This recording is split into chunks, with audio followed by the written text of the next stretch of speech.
Attention, Duelist. That's right, Billy Break here, guys.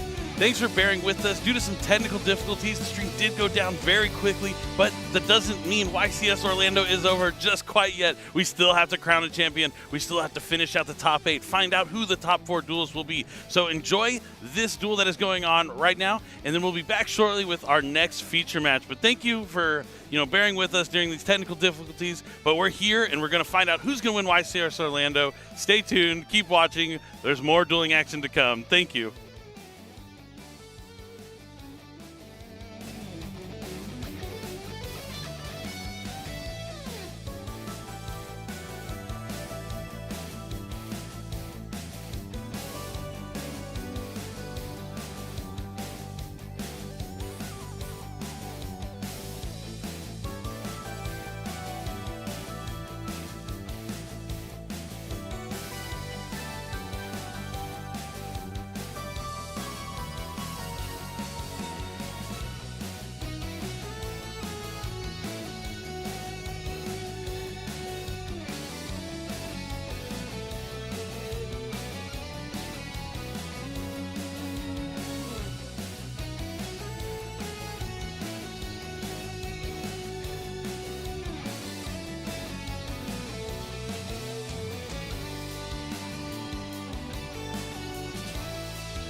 Hey, Steve Kangas here at YCS Orlando. I brought some Yu-Gi-Oh cards. We're going to find Duelists and see if you in chat can guess the cards before they do.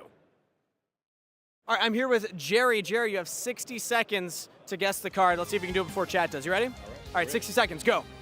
Is it a monster? Yes. Effect monster. Yes. Synchro? No. Is it from the extra deck? No. Okay. 2,500 attack? No. More than 25? No. Less than 25? Yes. Okay. More than 1,000? No. Ooh. Is it played in the meta right now? No. Okay. GX era? No. 5Ds? No. Zexal? No. What is this monster? 25 seconds? Dual monsters? Yes. Dark Magician Girl? No. It It doesn't have more than 1,000 attack. does not have more. Oh, Manny the Butt? No. I'm running out of ideas. I liked what you're doing. Try and narrow it down. What are more attacks? Is less than 1,000, less than 500? No. 600? Last question. 700? Guess? Magician of Fate? I hate to say it. I think you baited yourself. It is Sangan. You have to have more than 1,000 attack. It has 1,000 attack. Thanks for playing, Jerry. I'm here with Christian. Christian, you have 60 seconds to guess card before chat. You ready? Try my best. All right, 60 seconds. Go. Is it a monster? Yes. Is less than 1,000 attack? Yes. Is it a monster that activates in a hand? Yes. Is it iconic? Yes. Effect Veiler? Okay, Christian, you're too good at this game. no way. You're too good at this game. I asked your friends, would you get it? Some of them didn't believe. There's no way. All right, Christian, that one was way too fast, so I got you a harder one, okay? 60 seconds, go. Okay, was it printed before Maximum Crisis? No. Ooh, okay. Was it? Wait, actually, I'm not sure. That's a good question. I'm gonna say, think of another question. Okay, monster? No. Spell? Yes. Iconic? Okay. Is it currently played? Yes. Famous Tract? No. Dang. Bonfire? No. Has it topped within the last year? Yes. Okay. Dang, this, Snake Eye Subversion. No. Or original Sinful Spool Snake Eye. No. Is it archetype specific? No. Ooh. Did I already guess Feather Duster? No. Okay, ooh. Cross-Eyed Designator. No. Is it a quick play? Yes. Come on, Metaltron. 10 seconds. Metaltron. No. Mr. Space Typhoon. No. Twin Twisters. No. Cosmic Cyclone. No. God dang it. Last guess. Dude, I got nothing. Book of Eclipse. Book of Eclipse. You were close. So close. You were close. When was Maximum Crisis printed? I think it was 2018?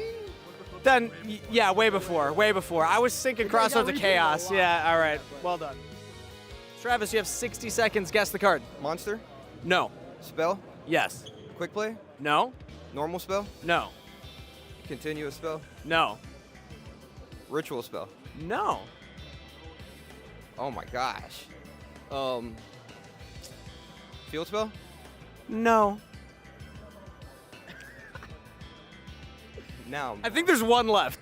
is there? Okay. Is it old? Yes. Is it popular? Yes. Okay. Now I'm wondering if I missed the spell that you asked, but keep going. Okay, normal, quick play, ritual, continuous, I got him stumped. he's got me stumped. 10 seconds. MST?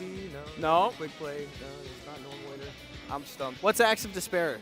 Equip. Equip, yes. It isn't equip. It's axe? No. No. No. It's Last guess? Catch steal. You got it!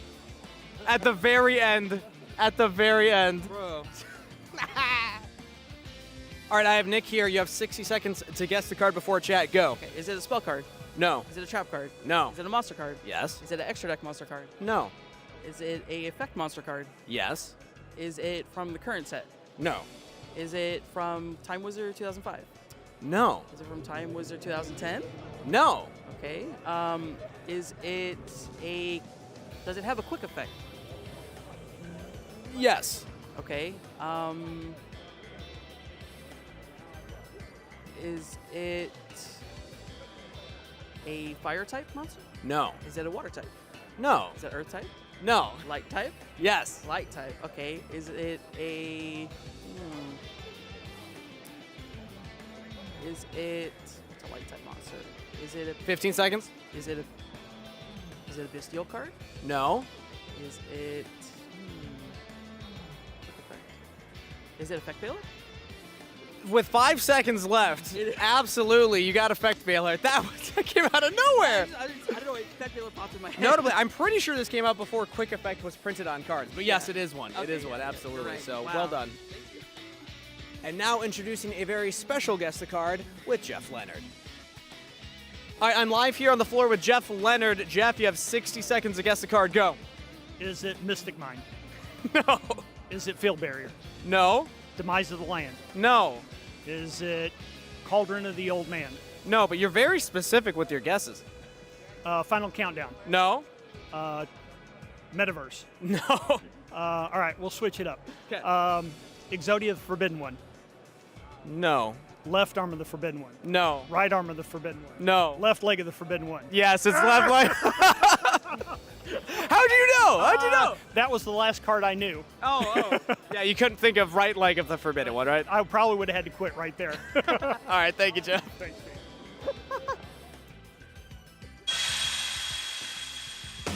Steve. Yu-Gi-Oh! Trading card game, Supreme Darkness.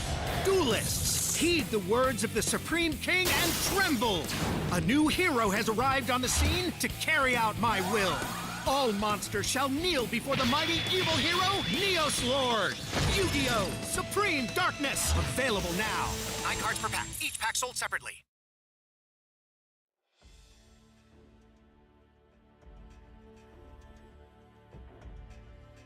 How did I get into Yu-Gi-Oh?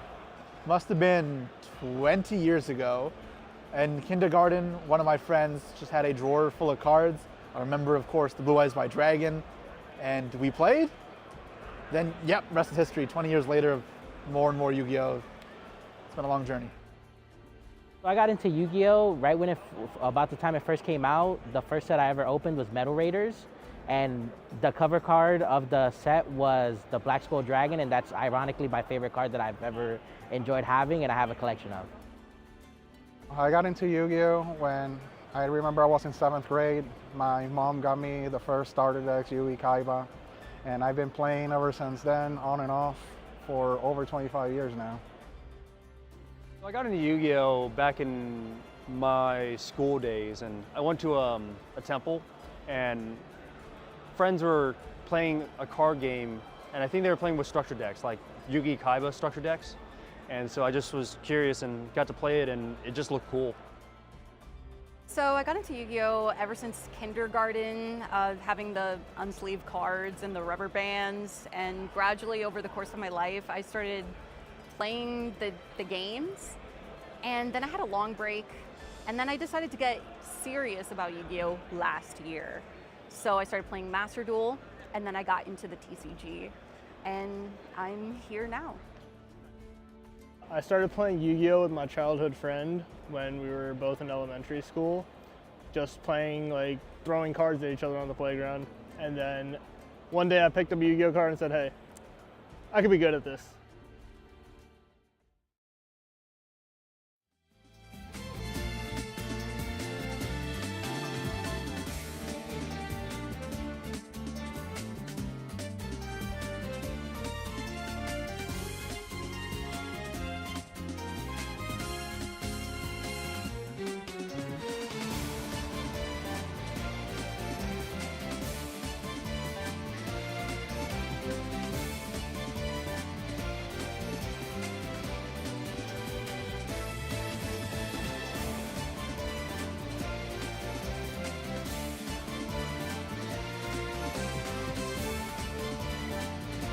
Hello and welcome back, everyone. We're here. We finally made it to the top 4 of YCS Orlando 2025.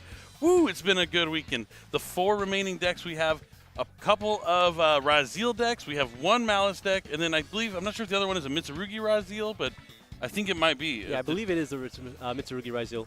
Yep, so it's the decks that everyone was expecting. Our players are already waiting on stage, so let's not waste any time. Let's go ahead and introduce them. Kangas, who is playing in our top 4 matchup here? And introducing our feature match for our top 4 duelists. Everybody at home and here at the Convention Center, join me in welcoming first up in the blue chair from Knoxville, Tennessee. He wants to shout out his mom and his OTS store CM Games, Tavion Crowley. And his opponent in the red chair from Sunnyvale, California, also wants to shout out his home country of France and Ojama Blue and his OTS store card art, Julian Cajon. Duelists are already on stage, so let's throw it back over to the casters to get ready for game number 1. All right, thank you so much, Kangas. That's right, we have Tavion taking on Julian. Sunnyvale, where's that? You know, not the part of California that I'm used to. Me either. But it's 2 incredible duelists. Tavion's been around for quite some time. Julian, I'm not as familiar with, but he is here for a reason, and it's going to be epic to see which one of these duelists will be moving on to the finals. That's right. At the very least, he is a top 4 YCS performer. Yep. So enough of a credit already. Definitely is not an easy feat by any means. And now the duelists are sitting down and getting prepared. This is going to be another Fiend Smith Raziel mirror match. That's right, this is going to be a semi-final match, mirror match. Not only is it a mirror match, the monster lineups, the exact same monster lineups. I think a part of this strategy has become a little bit really tried and true. A lot of these cards have proven themselves in the format. You want to play them, you need to play them, and so these ratios have consistently done well. Definitely. I mean, even down to just 1 copy of Druisworm, 1 copy of Magnumid even. Really cool to see. They do have differences when it comes to their spell and trap lineup, and we're going to see if that's going to play a difference. I mean, normally we don't talk about the deck list too much, but now we're here towards the end of the tournament, so it's kind of okay to reveal some more information since there's not too many more rounds to go. But the key advantage that Julian has in this matchup is the main deck copies of Metaltronus. Tell me about that card in this mirror match, Asala. I mean, Metaltronus is critical for a lot of points in this matchup because of how efficiently it can deal with Detonator. There's a lot that you can do with just being able to put either your own Raziel name on the field and negating their Detonator, or just making sure the Detonators are banished and just being able to clear it really effectively where they can't respond to it, and making it so they don't have it in the graveyard for Eclipse Twins. Yeah, I think the Eclipse Twins is the big key why Metaltronus became so popular this weekend, because, yeah, you need Infinite Impermanence. Doesn't do the same thing as it used to. If there's an Eclipse Twins underneath that Raziel Detonator, they will be able to chain the effect of Detonator, destroying itself, but then it will come back thanks to Eclipse Twins, gain the material from the Twins, gain the material from its own effect, and it still has 2 materials ready to detonate and destroy any card on the field. I mean, even just the last feature match that we did, we saw how many activations a single Detonator can have. Yeah, it's actually incredible. In these mirror matches, we see lots of Xyz materials being detached. We're going to have to see if that's going to play out here. We saw Julian shout out Ojama Blue. I mean, you guys can see it, but we will see it soon. He does have an Ojama Blue looking token on top of his extra deck, which is pretty funny. Maybe he's, channeling his inner Chaz, feeling these Ojamas surrounding him as he's trying to win a YCS championship. Trying to Chaz it up while also winning a YCS. It's a lot to ask for. It definitely is. But these duelists have played a lot of Yu-Gi-Oh! To make it this far. We had 9 rounds of Swiss on day number 1. They had to come back for 3 more rounds of Swiss, so that would take us to 12. And then we have top 64, top 32, top 16, top 8. That means this is their 17th round of the tournament. And they're not done just yet. Both these players will have to at least play 1 more match. That's right. So many rounds because we had so many duelists this week in 2,271. We capped out the event. Everyone's here trying to play Yu-Gi-Oh! At the start of 2025 and walk away with that beautiful trophy and, of course, the ultra rare copy of Another Verse Solaria.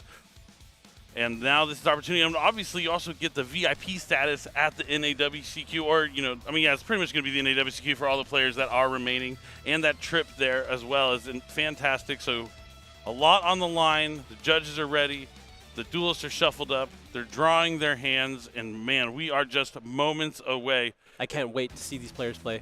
Yeah, we've seen some incredible duels on the screen. We've seen some not so incredible duels, but we're also a lot of fun to watch. Incredible in their own way, I'd say. Yes. Sometimes when Yu-Gi-Oh! Is not played perfectly, that's when it's at its best, I always say. But we have seen perfect play here in Top Cut, and this is going to be it. It's game 1 of top 4 of YCS Orlando.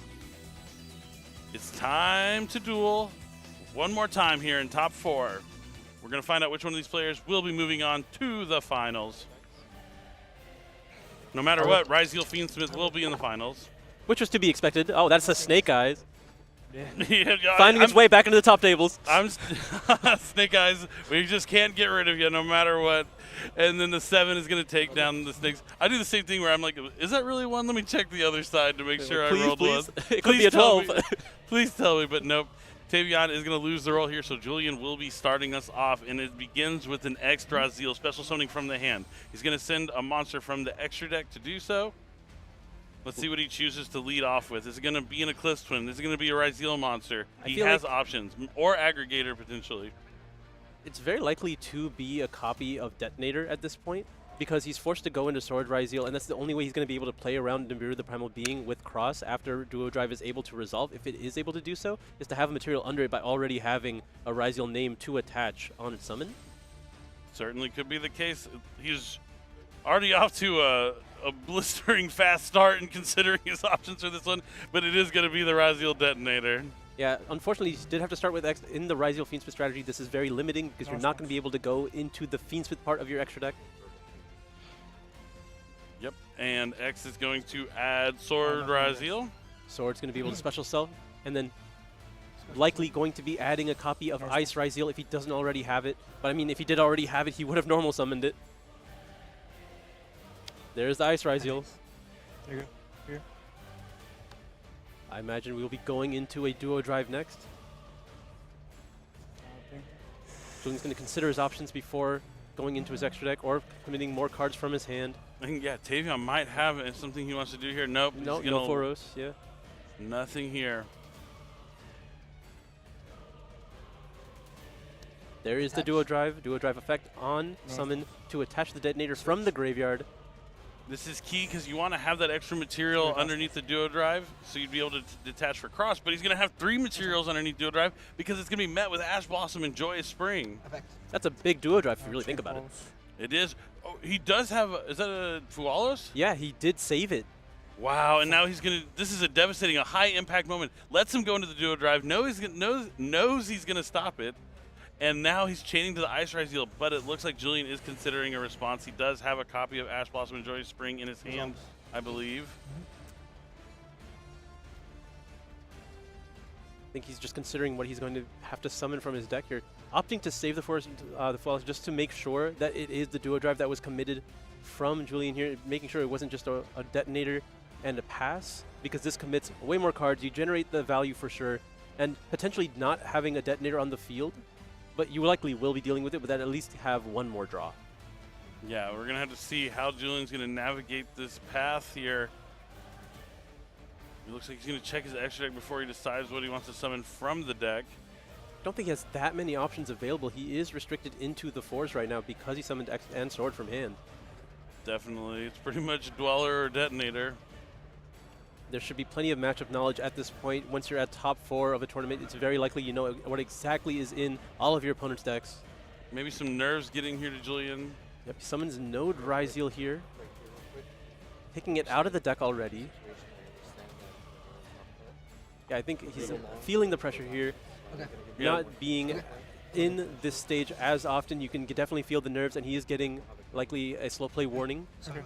Yeah, it has already been 3.5 minutes with not too many actions being had just quite yet. All right, now Julian thinking about what he wants to do next. Does he want to give Tavion another card from Fualos? I think he has to. I mean, he can't pass on nothing, can he? If he thinks every other interruption he has is enough, it might be worth it.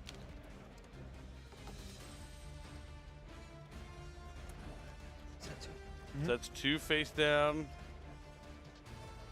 And is this... That is a pass. Yeah, really heavy consideration there to make that choice. We'll see if it works out for him. He's hoping that Tavion doesn't have any ability to play. Dross return. It's a tall order. He does have those 2 sets. Likely going to be multiple copies of Infinite Impermanence. Able to stop Tavion's plays. But we're going to be starting with a Fiendsmith Tract. I have a live update on the other match that's going on. I do believe Jeff Jones wins game number 1 on our other top 4 match. So he's 1 game away from moving on into the finals. Oh, let's go, He hasn't been there in so long. Whoa! X-Day on the Shady. Just kidding, but now moving on back to the game that we're currently watching. Tavion using that Fiendsmith's track, gets that Fabled Lure, sends it to the graveyard. Special summons back to the field, sends it back to the graveyard for Fiendsmith's Requiem. And now the Requiem is going to tribute itself off the field to special summon a Fiendsmith monster from the deck, probably Lacrima, the Crimson Tears. Could be an Engraver. I imagine if Lacrima's not in your hand, you're summoning it. Right? Yep, there's the Lacrima. Lacrima's going to be able to use its effect now. Let's see what he opts to send. It looks like another copy of Engraver.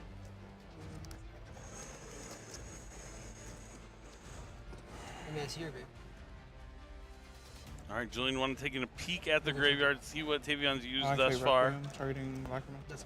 Yep, he's going to be using the effect of the Requiem to equip to the Lacrima, and then going to be seemingly fusion summoning. Yep. For Necroquip Princess, that's a contact fusion.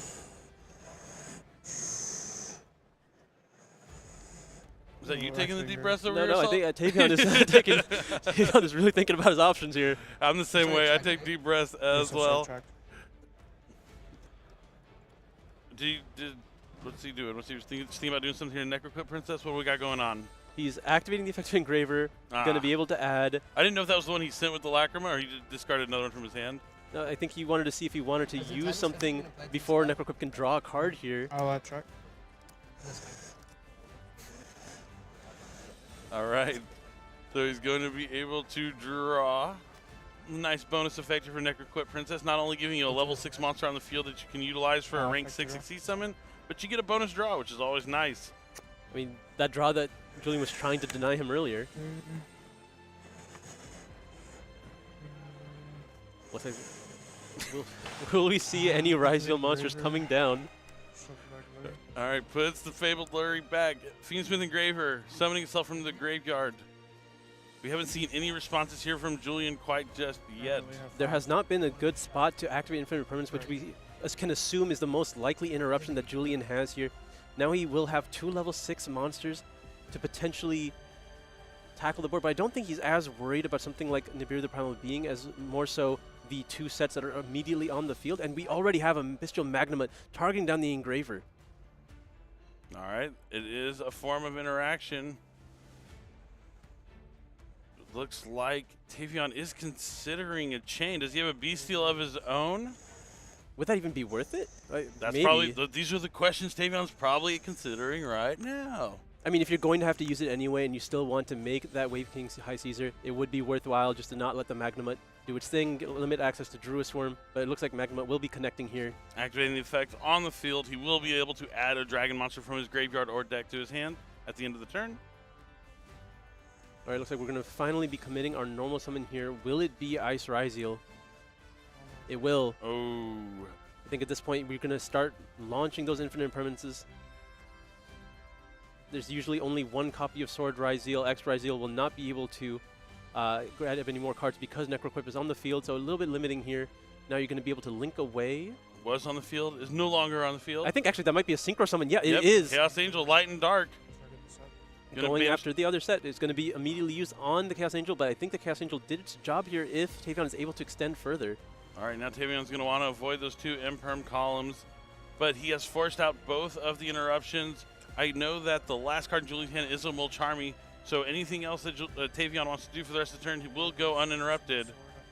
And he has the Sword Ryzeal. I mean, you can't really play around them drawing Sword Ryzeal very often. They're playing a limited amount, but when you have it to pair with the Ice Ryzeal, a semi-limited amount. Semi-limited. In this case, semi-limited amount. There are 2 copies. We like to have fun here. Sword Ryzeal is going to add Extra Zeal. Going to take a deep breath and then summon that Extra Zeal from the hand by sending.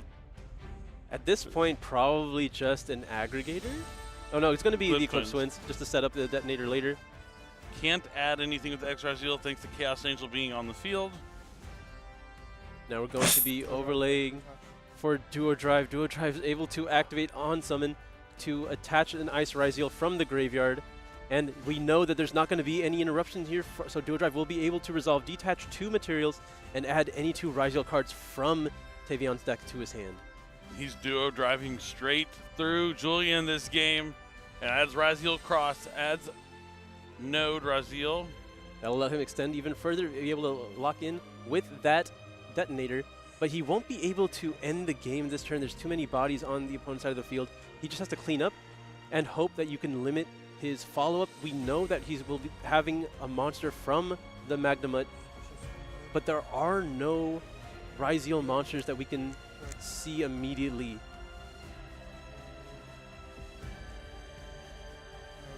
Node's gonna send the duo drive to the graveyard. Opting to keep summon all the cards in back. his hand. Very interesting here. So Sword no dead Ryzeal. cards. Now he's gonna overlay. I mean, he doesn't know. If he just even goes into Exciton or something right here, it would clean up nicely. But he doesn't need to do that. He's just gonna go into Detonator. That's gonna attach the Eclipse Twins. I mean, the priorities here are you got to get rid of the node and you got to get rid of the duo drive. Exciton could have done that. Right, but I mean, you can just attack. Like, I think you still want to end on the detonator. You don't want to get rid of your own cross. Like, he does also have the follow-up with the Magnamut being able to add a Bestial Druisworm at the end phase. Yeah, But now he's going to use that Ryzeal cross to put the two Ryzeal monsters Sword and X onto the bottom of his deck and draw a fresh card. honestly, at this point, actually, you might want to just leave the node. It's probably not as important. Just keep the light off the field so there's less access to his own Chaos Angel. Ooh. He drew a card that he will be able to use because Bestial Magnamut came down during the main phase. Oh, that could be very key here. I mean, if he wasn't in good shape, he is now. I mean, he already was in. As long as he's not activating the Imperm column, he's going to have to be careful. You're going to want to probably. I would pick the column next to the extra deck. Yeah, Just that's the safest away, one. Yeah, it's far away from where the Imperms were. And he has a Druisworm in hand. He did have a Druisworm, okay. Yeah, this is incredible here. An excellent hand. He has excellent hair as well, but excellent hand here from Tavion. So miner lose 300 and yours gains 300. I will go battle phase. All right, he's going to clean up. To attack over.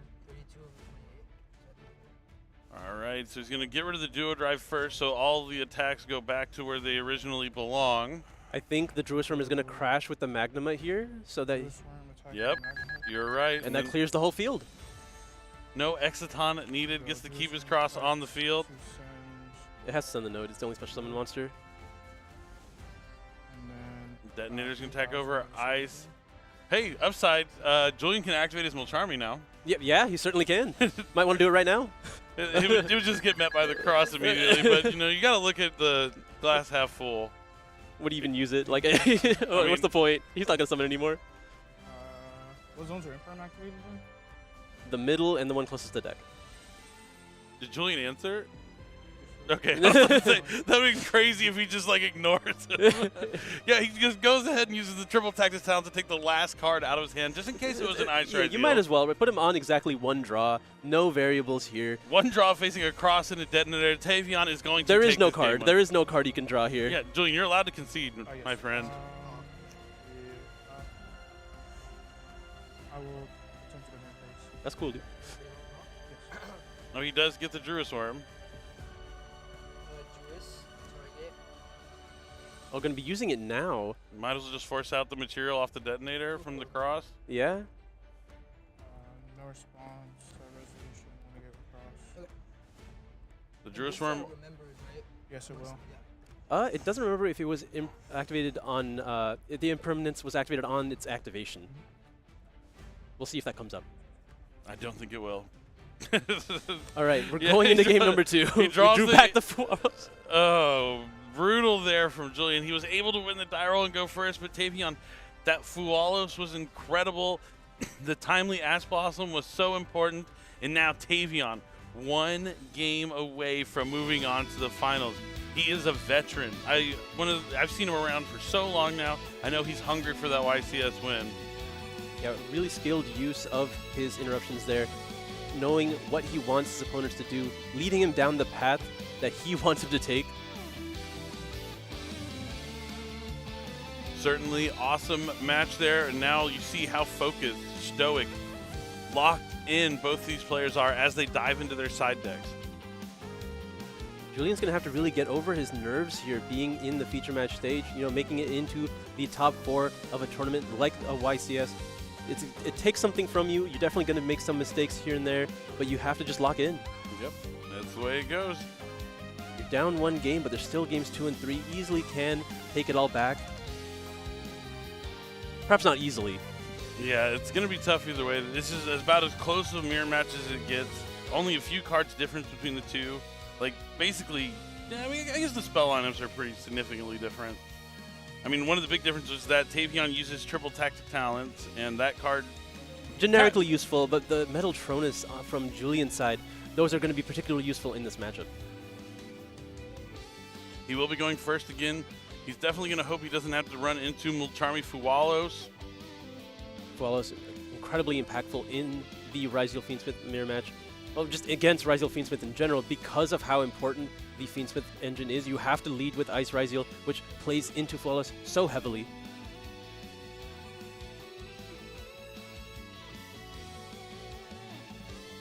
All right, they're finishing shuffling up and side decking. Julian just continuing to shuffle here. See him trying to calm himself down. He does seem a little nervous. Can't let it get to you. He probably looks like he's trying to tell himself just to relax and calm down. You know, you're down, like when the pressure was already hitting you and you lose that game 1, it has to hit you a little bit more. This is where having that mental endurance really comes in handy. All right. You got to present your deck eventually, my friend. As we wait for the show. Okay, there we go. And Tavion's just going to cut the deck. Oh, no. I think it's been shuffled enough, yeah. Now he's shuffling Tavion's deck, locked back in. We're in a bit of a loop here. Julian has to be really careful. He's already received a slow play warning. He doesn't want it for something as silly as this. He looks at the judge, almost like wondering, was like, wait, was that too long? But at least the decks are thoroughly shuffled, and now we are about to jump into it. It's going to be an epic match. If Tavion can win this game, he will be moving on to the finals. Even though we got that quick result from the other table of Jeff winning game 1, they are still in game number 2 on the other top 4 matchup. So we're going to have to see. I mean, there's a chance that both these matches just kind of end at the same time, and then we will be ready to jump into the finals. But don't count Julian out just yet. He didn't just accidentally happen to be in top 4. And I'm sure he's lost plenty of game 1s throughout the tournament as well. So he has an opportunity here to even out the score in game number 2 and get a step closer to getting his hands on that beautiful trophy. But it's time to duel. It's game 2, YCS Orlando top 4. Julian's going to try again here at going first. Will he have some Fiendsmith cards to start with, or can he start with Ice Ryzeal? Draw stand by main. Yes. All right, allowed to go into the main phase. No Perulia.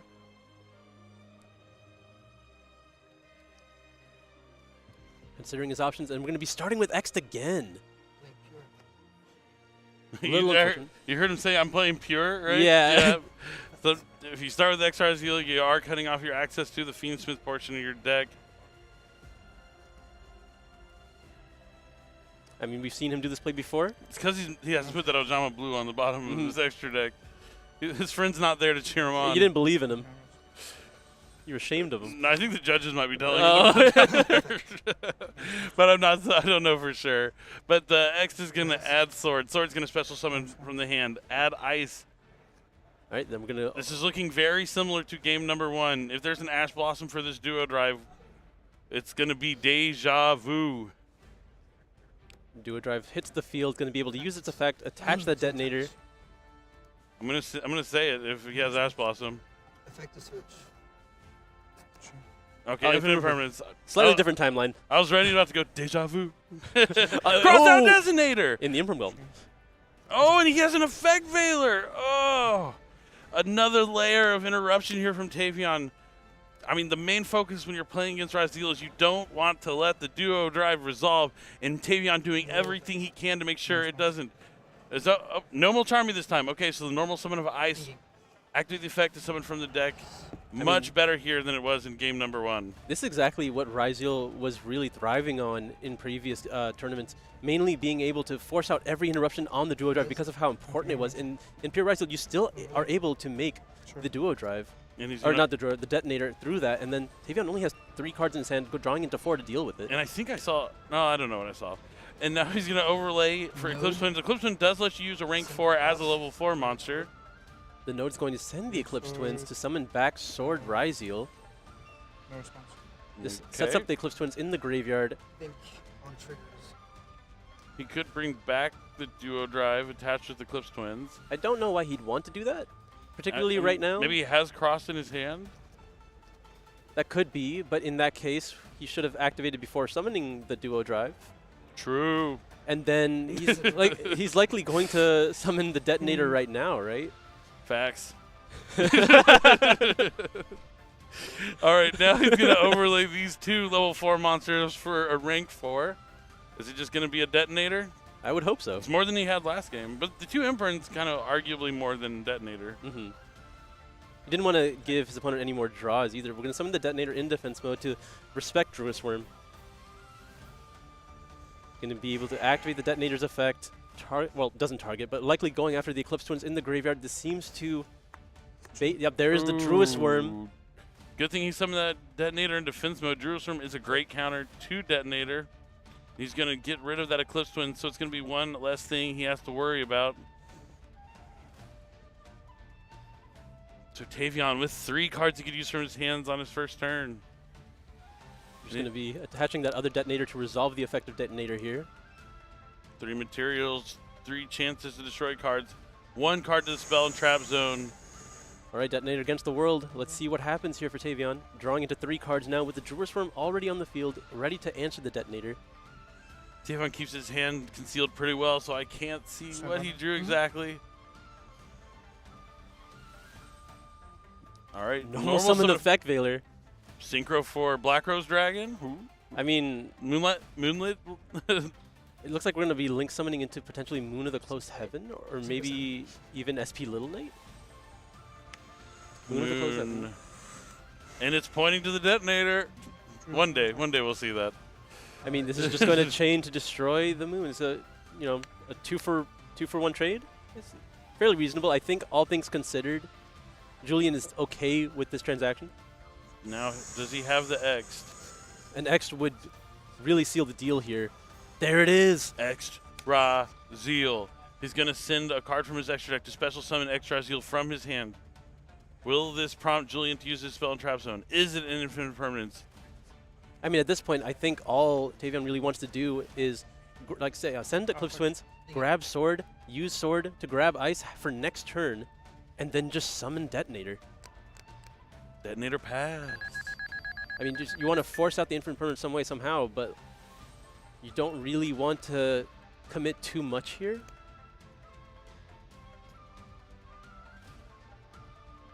He only has 1 other card in his hand. Deep think here from Julian. That's right. X is able to resolve. Gasp. It resolves. Extra Zeal is going to add Sword, just as you called, Asala. Anything on Rose? Now Tavion's calling on the power of Raziel to special summon Sword Raziel from the hand. Going to use the effect to try and add again, and that's fine. I mean, I assume if the first one was fine, you have to let the last second one go. It would be a little silly if it wasn't that way, but man, Tavion's going to want to keep his wits about him, not get too nervous. He already uses normal summon, but he's going to add Ice Raziel. It can special summon itself from the hand, potentially. And I know the last card it's that triple. Tactics, talents. Again, he's going to take a peek at the hand. This is really strong here, having the detonator. Oh, he had Nibiru. He had Nibiru. How many times did someone 1, 2, 3? Oh, wait. Has it? No. Okay, the Druid was there for. This is 4 summons. It's literally the perfect timing. Now he has to decide Nibiru or Effect Veiler. Either way, he knows that he doesn't have any follow-up in hand. I mean, it has to be the Nibiru. That's the only choice. I mean, it's not the only choice. It's not literally the only choice, but it's the only choice. It's literally the only choice. Okay, my bad. Oh, I got an update. Benjamin wins game 2. They're going to game 3 in our other top 4 match. All right, it's going to be a harsh one. We know that there are several counters to the Malice strategy when you're able to have your side deck, but Malice going first, that's going to be terrifying. It is indeed. Good luck to both those duelists on the other side, but back to this match. Now that the sword is resolved, we're going to be going into the detonator. The Nibiru is shuffled back into the deck. The detonator is able to attach the Eclipse Twins in the graveyard here. That's fine. And now, eventually, if the Infinite Impermanence is used... What if it's not Infinite Impermanence? What if it's Metaltronus? Does he have a chance to come back in this game if he draws something like Ice Ryzeal? If he has Metaltronus set? It needs to be Metaltronus. It needs to be. Especially because the Eclipse Twins can, yeah. The Eclipse Twins will answer the Infinite Impermanence, but Metaltronus will... Well, here's the thing, though. How many detonators does he play? Enough. Like, if he gets rid of his other detonator, what will he do after? 3,000 attack will connect here. Pass. Yes. Draw for turn. Clears his throat. This is the most important draw of his life. What did he draw? It is Metaltronus! Metaltronus! You hear some oohs. This is the card he needed. A round of applause from the crowd. It's negative forever, and you can't change it. Wow, he had to have it, and he didn't use it. He just held it. He knew he was going to... I mean, we had to wait till his turn, yeah. This is all it takes. Just going to be able to special summon Ice Ryzeal here to negate the detonator, not banish it, and then we're going to draw Engraver. Julian was down but not out. He's right back into not only this game, but the match. New life breathed into Julian. Now he just knows he has to go through the motions. He knows all the variables here. The card in Tavion's hand is that Ice Ryzeal. He needs to end this game right now if he can.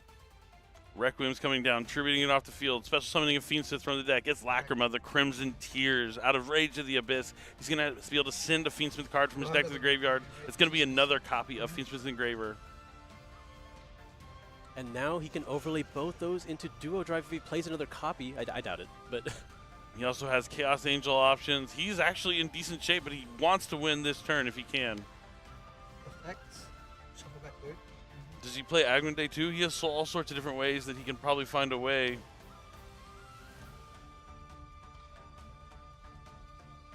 Wow, I thought this game was done. He needed to believe in the heart of the cards, and they came through. He had to have the right deck building too. He had to know that Metaltronus was going to be key this weekend, and he had it, he saved it, he used it timely, and now he's right back into it. Normal summon effect failure, yep, this is going to be enough damage, I'm almost certain. Effects. Yep, sequence effect, shuffles back Requiem, Engraver, Lacrima. Wow. Wow. He's going through it. Eventually he's going to be going into the Agman Day, which would be able to connect the damage here.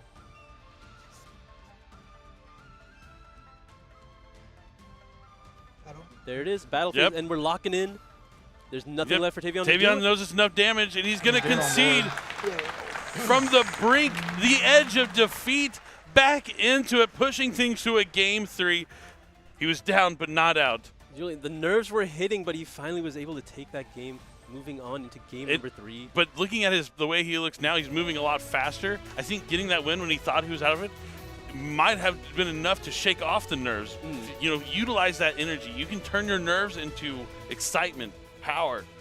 I mean, the worst has already happened, right? You felt nervous, you were playing a little slow, you went and lost the first game, but then you had nothing else to lose here besides the match, so you just have to play the best you can. And he's played this game before. He has played so many Bestial, or not Bestial, but Fiendsmith mirror matches up to this point. He knows how to play his deck. He knows how his opponent's going to play his deck. He just has to play the games that he's always been playing. Definitely. He's played this game before, never quite this way. It's like an all-out war. No. With monsters that obey! Yu-Gi-Oh! Let's go. Wow. I thought we were done, but we're not. I thought this was going to be over, especially after that triple tactics talent to look at the hand. Oh, man. The answer was set. As soon as it happened, I saw, he just had it set the whole time. I was like, but wait, what if it's Metaltronus? Yeah, I mean, Infinite Impermanence would not do enough there, but because he didn't use it on the X Ryzeal there, that makes sense. He had to save it. Oh, he's taking off the jacket. The weights are being taken off. Rolling up the sleeves. Let's go. That's the classic, you know. I mean, every time I'm getting into it, about to do a combo, you got to roll back the sleeves a little bit. You don't want to get, sometimes they just kind of pull down over your hands and it's kind of annoying. I just rolled up my suit sleeves and I look like a madman right now. I know production can see me, but don't put me on camera, please. But now they're going to their side decks. I mean, just a whole new life. Imagine just feeling so down, so nervous, and then just to win the game, shed the jacket of defeat, roll up the sleeves. It was holding him back. Roll up the sleeves of tyranny and prepare to go into game number 3. And now on the opposite side, Tavion has to shake off that game. He probably thought that game was locked up. I mean, realistically, there wasn't anything he could have done differently about it. He played the game the way he was supposed to. He did not have an answer to Metal Tronus, and Julian just played to his outs. He knew that he just needed to draw a playable card, and then he can answer the detonator, and then if he's able to play through, then he can win that game. I think there was different things he could have done. What do you think he was supposed to do differently? What did he hit with the Chaos Team? Oh, he got impermed, right? Yeah. You're right. You're right. Yeah, nothing different. It was played very well from Tavion. But I know he's going to be racking his mind about that, thinking if there's any way he could have gone differently. I mean, the only thing is he could have drawn 2 with the talents, but that there's no way you draw 2 in that situation. You just want to lock out the game, right? You want to make sure that they don't have anything like an Ice Rise Seal in the hand. The only thing is, like, if you can make the assumption that that wasn't infinite impermanence because it was potentially most optimal on the extra Ideal, you knew it wasn't going to do anything to your detonator because you had access to Eclipse Twins to be able to destroy your own detonator and bring it back. So maybe it was a little bit of wishful thinking if he just assumed it was infinite impermanence at that point in the game. Maybe he had to draw 2 because he respected that his opponent probably would have used infinite impermanence earlier. Definitely. The face of a duelist ready to go to game number 3, mere moments away from the finals potentially. Tavion does get to go first now. And unfortunately, Julian's been playing pure Ryzeal up to this point. Except for that last turn. The Fiendsmith cards came in pretty clutch. I mean, yeah, top decking that Engraver was huge for him. There were a lot of draws. But Engraver was good enough. Definitely was, especially to get enough damage on the field to be able to go into Agmunde. What would have happened? Agmunde would have attacked, would have brought back the Desiree, attacked for even more damage, and then attack. And he still had 17 and 18 from the Engraver as well as the Ice Ryzeal. All right, for the Duelist are shuffled up. Players almost ready to go here to start the last game in this top 4 match.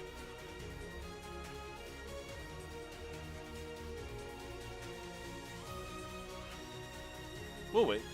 Looks like everyone here is waiting. So waiting for the judge to give them the okay. Are they telling me to put the jacket back on? What? There's no way. No, surely not. Oh, his mic was on the jacket. Ah, it fell. Okay, I see. I was like, do not tell him to put his jacket back on. I don't even care about his mic. We don't need player audio. Let the duelist play. Let the kids play. All right. I believe the players are ready here. This is going into game number 3 of YCS Orlando semifinals. Tavion is going to take the lead here, going to try to go first for the first time this match.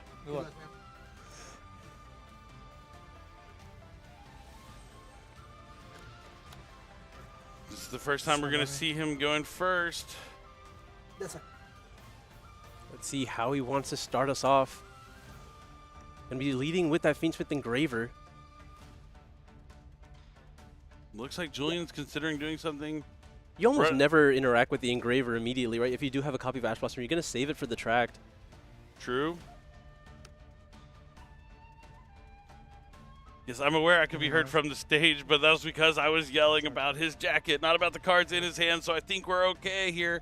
But the Fiendsmith tract, I mean, in the EU at their YCSs, they have headphones on their players, so they can't hear the commentators at the distance. And we're also facing the stage, which I've always wanted to face away from the stage so that the players couldn't hear my projection of my voice. But unfortunately, it is the way it is, and this is always the way we have our setup. It's all right, so I'm going to need you to keep it down.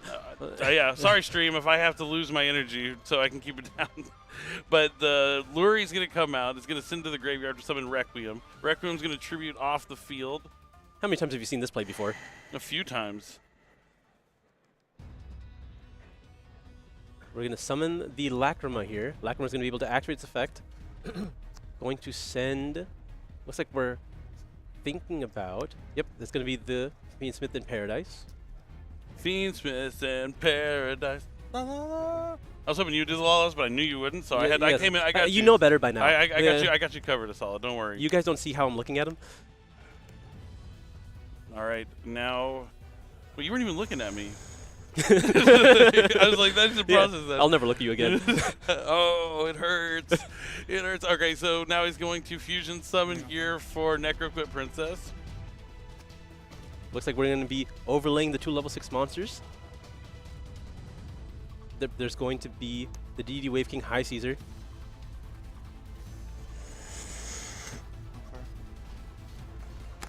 Bonfire next. Is there any response from Julian here? Or will Tavion be able to go through his entire play uninterrupted? You're good. That's going to resolve. Sounds like he's good. Gonna grab Ice Ryzeal. Julian's going to need something like a combination of cards, like an Infinite Permanence plus Nibiru, an Effect Veiler plus Nibiru to be able to punish Tavion from here on out, thanks to that DDD High Wave King Caesar. He does have access to cards like Mettle, so maybe he plays other powerful spell cards to really deal with the board after the fact. Mm-hmm. Could be, could be. I mean, we've seen Mettle. The sword is going to grab another copy of Ice Ryzeal. 4. Including the ice. Yep. And nothing else is done, right? Nothing else is done. Interesting to summon. No, I guess this makes sense here. Now we're going to overlay into Duo Drive. Ryzeal Duo Drive. Will it resolve? Duo effect. Yep, there's nothing to attach in the graveyard, but the Caesar is already there protecting everything else. He does have the combo. He has activating the Bureau, and there's Effect Veiler for. Oh! The cross out for the Effect Veiler. I gotta be careful. I don't want them to hear my excitement from the stage, so I will try and contain myself. I stood up though. See, instead of expelling vocally, I expelled physically. That was a great 1-for-1 trade, or 2-for-1 trade in this instance. The crossout traded with 2 cards in Julian's hand, and now he has to face the entirety of the Ryzeal Fiendsmith combo with just 4 cards. Deep breath. Ryzeal Cross. Node Ryzeal being added to the hand here thanks to Duo Drive. Crossout Designator. Shutting down the combination of Effect Veiler and Nibiru. So you have Plenty of resources here. Everything is going extremely well.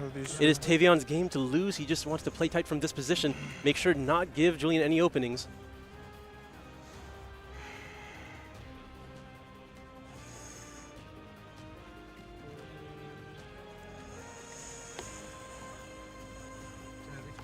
Yes. Oh, he has another copy of Crossout Designator in hand. He will be able to use that offensively during... You rarely get to see that. I don't think we've seen anyone use it offensively yet. I mean, it really only works in mirror matches, yeah, right? but it was designed for it.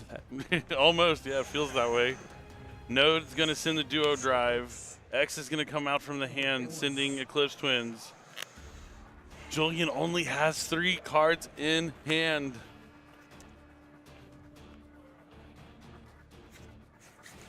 We're going to be overlaying all 3. Okay, so we're not going to try to extend further to also summon something along the lines of Effect Dweller. I think a 4-material detonator is probably going to be good enough. Effect Dweller? Abyss Dweller. Oh. Sorry.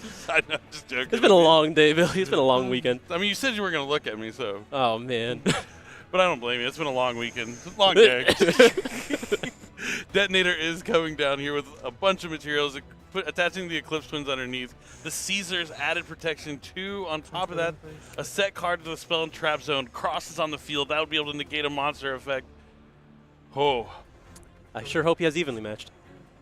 Draws. I see at least a spell card. Can't really tell what it is from here.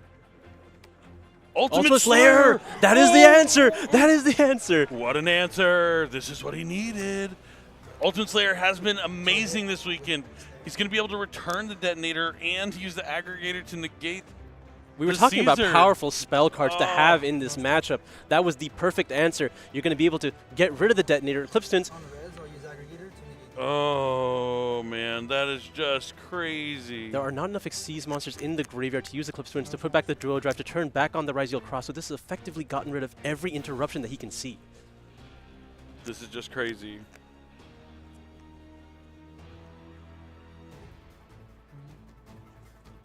Oh, what else does he have? Will this face-down crossout designator save Tavion? Or will Julian be able to win the back 2 games and take the match that seemed to be right in Tavion's hands? He needs to have a starter here. At this point, we don't even know if he has Ryzeal cards to play.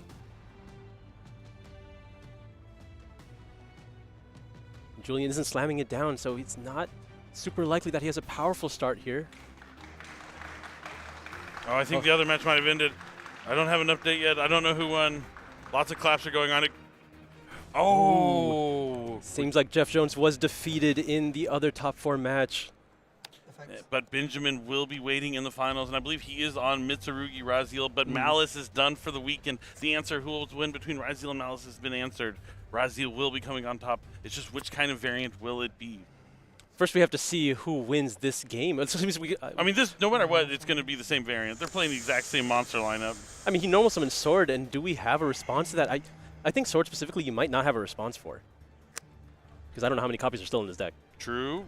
He might have sided one out. Yep, no response. So Sword is going to be, unironically, the best starter for him in this situation. Res. So what happens if you cross out Designator X here? Will it still splash summon to the field? I believe it will. What? Like if you do it before he can activate X? Nothing on res. Yeah, you can still summon it because it's not an activated effect. Yes. Yeah. But And then he has Tracked as well. Oh, I think, yeah, Tavion's checking his graveyard to see if he's used Tracked, if he has another copy in his deck before he considers using this crossout Designator on the Fiendsmith Tracked. This is tough. Call tracked. Yep, he's going to be using crossout on the Tracked here. That's not really going to be enough though because the X will continue to extend.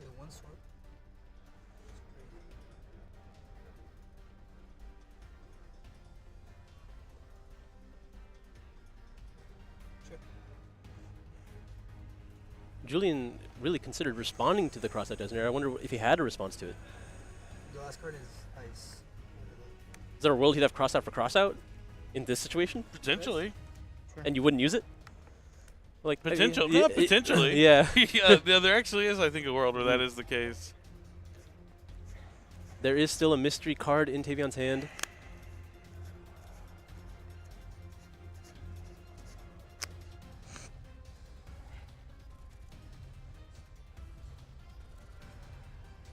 All right, spending some time shuffling the deck here. Well, really, this might be the last turn of the game. Got to get those shuffles in. Make sure the deck is completely randomized. Come on, man, put the deck down, I was like, please. Every time I think it's the end, it's just one more. Like, My bad, sorry. Yeah. I'll special X, and I'll send. X can send the Eclipse Twins now. this was an epic game number 3 between these two players. Oh no, he's just going to go for the detonator, go for the standard Ryzeal play from this position. That makes a lot of sense. Nothing on res. Tavion sounds... He said res. That's not how it works. Oh. I said res effect. No, he said summon. I said okay, and he said res. Well, I'm going to withhold my... I'm just going to not say anything and listen to see how the judges rule this. I think intention is pretty clear here. I agree.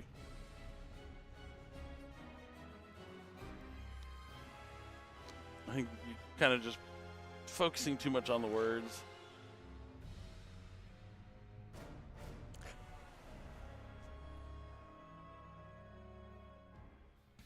See my arms? Yeah. I had to roll them up. We were getting heated. I'm just kidding. I just did this. No. It's been like this the whole time. It's not that serious right now, but like, I personally think it's very clear his intention is to activate the effect of X Ryzeal.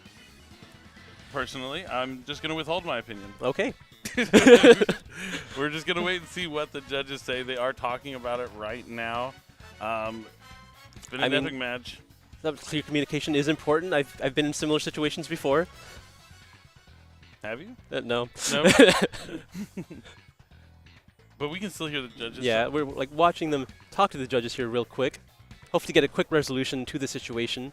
Either way, I think even if he doesn't get to activate the effect of the X tier, I think he's in a solid position. He's going to be able to summon his he could go for Duo Drive, or he can just go straight for Detonator here. I think both are strong. Mm-hmm. It depends entirely on what Tavion's last card is. We're waiting. But thanks for joining us this weekend. Yeah. It's been really good. It has been an incredible event thus far. Lots of crazy, amazing games, and lots of really powerful decks, but of course we have seen the dominance of Ryzeal and Malice. Unfortunately, Malice falling just short, losing in top 4. I really thought it was going to win this weekend. I think that is the relationship between those two decks, right? Malice just falls just short of being able to beat out Ryzeal most of the time. I'll chain. Does he not let him search? It doesn't seem like it, so now he's using the effect of Fiendsmith Paradise to the summon to send the Desiree. Oh, no, okay. Okay, This is chaining to the extra Ryzeal. Okay. He is getting the effect of search. That seems like the extra idea. Seems like a good call from our judges. Yeah, I agree with this one. Gonna grab another copy of Sword Ryzeal. He will be able to special summon that, even though he has already used the effect search. And then Desiree is able to activate now, going to be able to get rid of the extra Ryzeal. Yeah, it does. That is the... Honestly, I forgot that Fiendsmith Paradise was even in there. Sometimes you forget how good the Fiendsmith cards are, but now we're able to special summon the Sword Ryzeal because there are Ryzeal cards just on the field or in the grave. And now we're going to be likely overlaying into Duo Drive. Duo.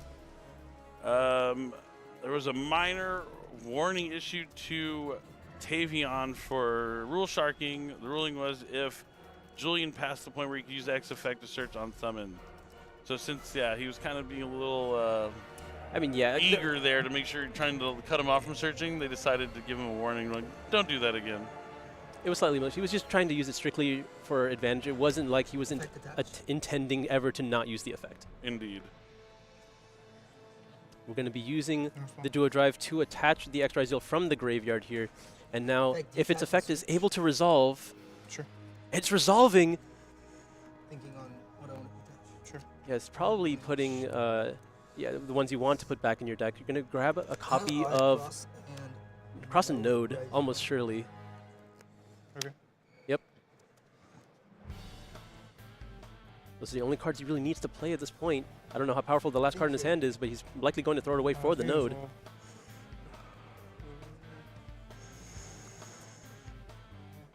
I don't know how many summons it's been at this point. Let's try to remember here. It was a normal summon of Sword Ryzeal, I believe, into...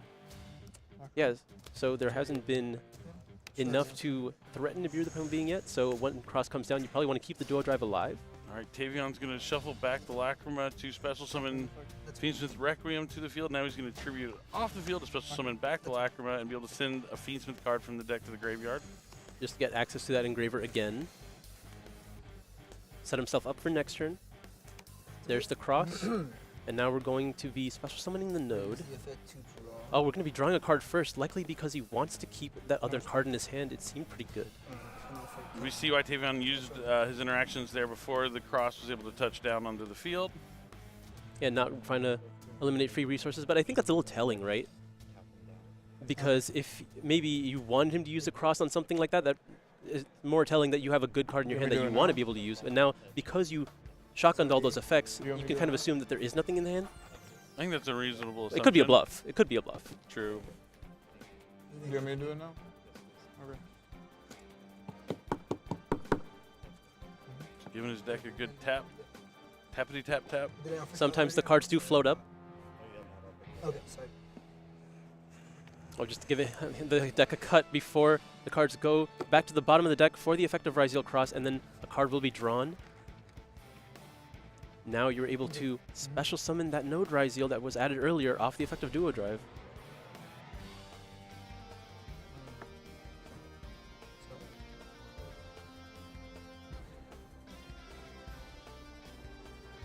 Julian considering his options.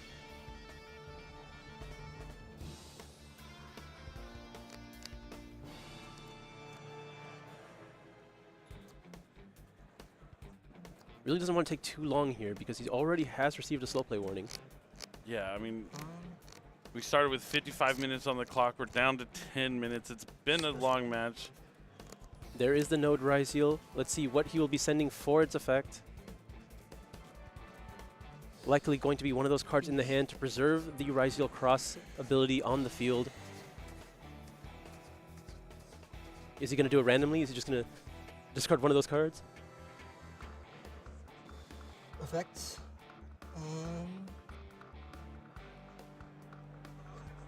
Gotta make a decision here. Yeah, he doesn't want to receive another slow play warning. That would be devastating. Yep, gonna discard the Ice Ryzeal to summon back the Sword Ryzeal, not playing into a Bestial here. Now you're able to overlay those two into Detonator. Detonator will attach the Aggregator. Sure. Aggregator was sent to the graveyard off the effect of Ultimate Slayer. Sure. Attack for 3-1 into 27. Yep, getting the boost from the Duo Drive. 400. Yeah, it's at 26. And then to be able to attack over the Lacrima here. For 2-6 into 12. Sure, it's not like it does piercing. And then, no cut. I don't know if I've ever heard anyone refer to the stats like that. 2, 6, 3, 1. It's usually like 2,600, 3,100, or 3,100. But, you know, to each his own. A lot of different ways to do things. True. Now Tavion gets another turn here. Facing down across the Detonator. No Eclipse Twins, so this is only one Detonator. If he's able to answer it with something along the lines of an Infinite Permanence, well, not an Infinite Permanence because you still have Ryzeal Cross. But the cross also means he'll be able to start the turn with an extra draw. I mean, that'll just play to Detonator, yeah. right? Like, Detonator will likely just remove it. Can you at least force out a material from Detonator? I mean, yeah. Or probably from the Duo Drive. Oh, no. Well, that's not how that works. I'm getting ahead of myself. Yep, the cross is used up here. One material down. There is still the Engraver in the graveyard. Looks like that's what we're eyeing next. Engraver's going to be able to use its effect here to try to put back the Desiree. Will Julian allow that, or will he be using cross? I don't think there's any particular need. I mean, because if he does opt to use Requiem now, you can chain Detonator to destroy the Engraver. Chain to Requiem. Yep, that is exactly what happens here. Still has the Aggregator under the Detonator. Tavion has the cards in his hand here. There's only one Detonator use left, and there's still the potential negate from the cross. Tavion not in great shape. He was so close in game number 2 to move on to the finals, and now he's facing elimination. Yeah, you can tell he's a little bit tilted here based on what happened in the previous turn. We're going to be activating Bonfire. That's a good one. Party drew for turn here, able to get him back into his Ryzeal engine. An extra Ryzeal here will be very powerful. Gets to add a Pyro.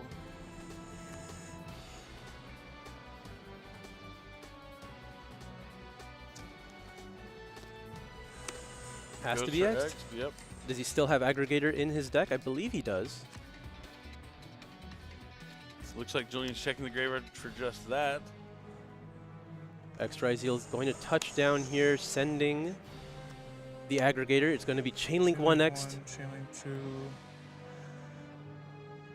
2. Aggregator going after the cross here. And this will threaten, like the Detonator will have to use its effect here to get, or, Right? well, I guess it doesn't necessarily have to, but the X will always be able to generate another body now. And I think one Detonator here is just never going to be enough to stop the amount of Ryzeal monsters that are going to be able to come down. So Tavion's still very much in this game. Oh boy. Julian has to be very careful with how he wants to use his responses here. Everything's going to be allowed, not going to use his Detonator Destruction just yet. Sword Ryzeal is going to be added to the hand and most likely just immediately special summoned. I understand his output, I understand the stress, I understand the situation. Seems like there might be another slow play warning.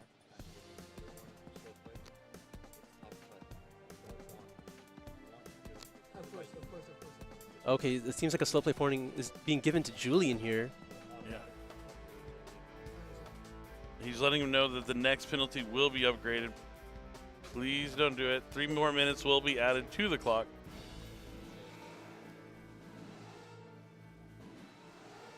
Thank you, Josh, for that. Now, will we see Sword Ryzeal be able to use its effect?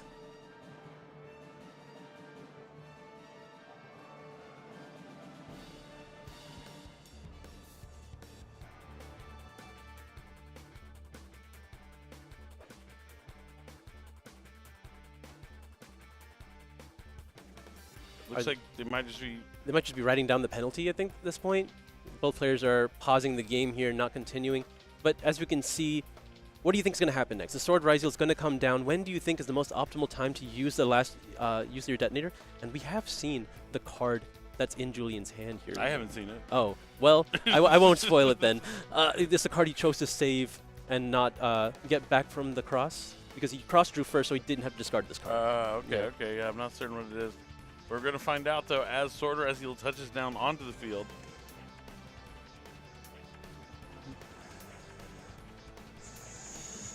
Sword Ryziel is going to be able to activate its effect now. Going to grab another Light Pyro. He has not committed to his normal summon, so I imagine you're just going to grab a copy of Ice Ryziel. Looks like that's what might be happening. I mean, it's a high-pressure position. You need to think about your options, but you shouldn't think that hard. No effect. No effect. Okay, maybe you're just out of targets. Detonator here. Oh, maybe he just didn't want to give him the option to destroy it. He's going to summon the Detonator. Detonator is going to be able to use its effect to attach likely the Eclipse Twins here. Yep, going to grab the Eclipse Twins, put him back under. And now, do you have another way to continue playing? Yes, you're good to do whatever you can attempt to attack over the Duo Drive, I suppose. The Detonator is allowed to protect it. Oh no, but it looks like he already has another copy of Ice Ryziel already! I think he added it during the last turn. Oh, that's right. That was the one, like the top deck was Bonfire. We knew he had Ice Ryziel. Sure. Sometimes you forget these games go so long. Oh yeah, I mean I forgot until I saw him summon it right now, and then I was like, oh yeah, I remember because I made a comment about it. Because we knew it was the last card.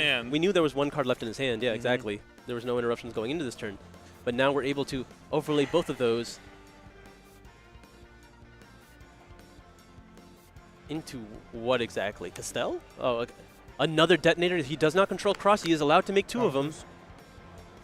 It's the first time I've seen. And there is the Nibiru. Ooh, Nibiru. The thing is, this is really not as powerful as you want it to be. He has a token ready. This is Pajama Blue. Yeah. 3 detonators and a 9,000 plus 25. So 11,500 attack. The thing is, Eclipse Twins hasn't activated yet. In terms of defense, it has 5, 7, 5, 9, 5. 8675309. It's a lot of stats. Have to be different names? No, it's over. That's a lot of attack. It's a significant amount of attack. So much. And that is all the cards that Julian has. But he's going to be able to draw from cross also. Yeah, 2 cards he's going to be able to have going into the turn. Not going to be able to use X Ryziel because he controls a monster, but it's still not out.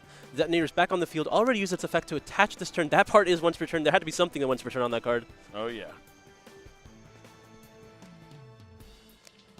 I don't think he wants to crash into the Nibiru, but like, oh yeah, he's going to need to force Julian to crash into the Detonator on his own turn. At least cost him the battle phase. Yeah, but like it does double up for Julian here because it allows him to detach the material off the Detonator while also getting rid of his own Nibiru, if he's able to find a way to play with something like X Ryziel.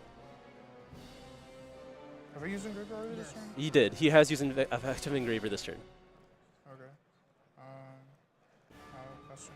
That is a pass. The Julian gets another turn here. Yeah, both players have been playing quite slow. All right, so we're going to add 6 minutes on top of what is left on here from the previous slow play warning and this slow play warning, so there's a lot more time on the clock here. I mean, as much time as there is, I think this game is reaching its climax. We've been here for an hour, but the game is coming to a close soon. One of these players will be moving on to the finals. I'll target. That's for sure. Just one, though. Just one. There can only be one. We're going to be putting back the Node Ryziel as well as a copy of, it looks like Duo Drive. Do you use your one detonator shot here and now on the cross? I think you have to, but I think it's telling that he's doing it now, meaning the card he drew is good. I mean, if he uses it now, he can just normal summon something and start doing the entire Fiendsmith line, right? That's why he's trying to force it out, I think, yeah.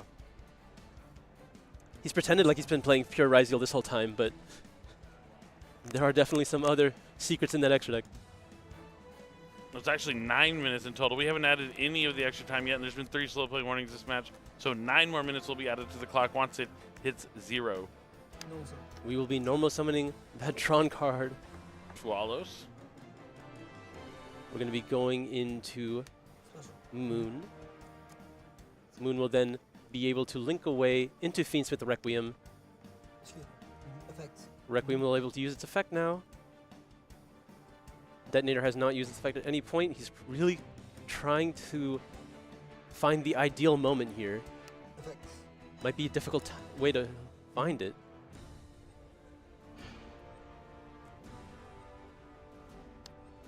The Engraver is touching down to the graveyard now, off the effect of Lacrima. Engraver, shuffle back Moon. Moon goes back to the extra deck. Engraver comes out to the field. Will we be seeing something along the lines of Chaos Angel, or will we be going into the effect of Requiem?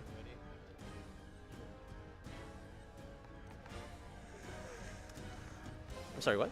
There's a lot of time on the clock. Okay. It is only 9 minutes, but so we started at 25, 9 minutes, so we had till 17, right? Or 16? It's just back to 9, yeah. Nice. Yeah. Now I don't have to do math. I do hate doing math.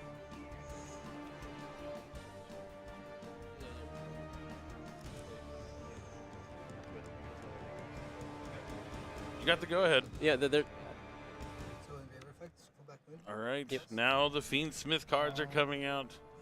They're just making sure the time was correct before they continued play. Not a bad thing to do.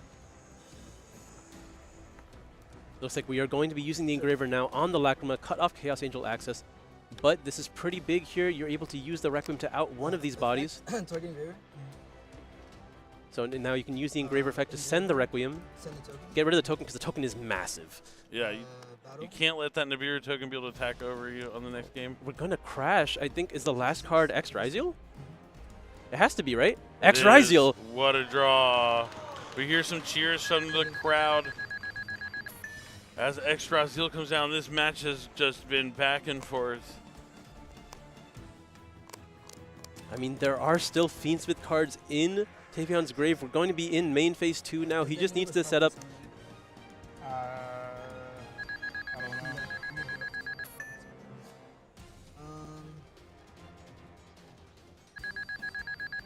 Really making sure there's no missteps here, making sure everything has been properly summoned up to this point. Because he might be sending an Eclipse Twins that he hasn't had access to yet. I will send. It looks like we're... Okay, yeah, he's going to send the Eclipse Twins. I thought it would be very strange to send the Duo Drive you just put back. Indeed it would be. Resolving the X here. So, node. To grab the Node Ryziel. Special summon node. Oh, he didn't activate Eclipse Twins. Okay. Agree. Oh, I suppose he couldn't. Yeah, like because the Duo Drive was put back in the extra deck, he could not resolve the effect of Eclipse Twins. Looks like Tavion's thinking about doing something here. Sure. Yeah, he can use Lacrima again just to reset up his Fiendsmith engine. The Fiendsmith in Paradise is already used, so this won't be an actual interruption. Unless he plays more. I doubt it.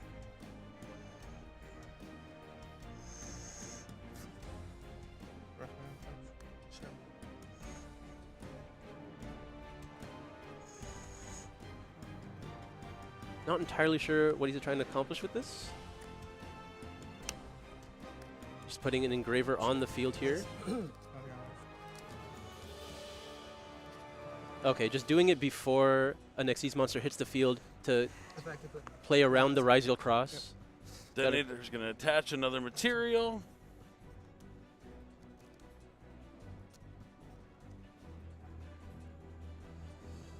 I would just be cutting the deck at this point if I was Julian. I wouldn't want to risk anything. And it looks like that was a pass because Tavion drew for turn. Oh. I mean, that makes sense. There wasn't anything else to do. True. I wonder if... Just out of resources, right?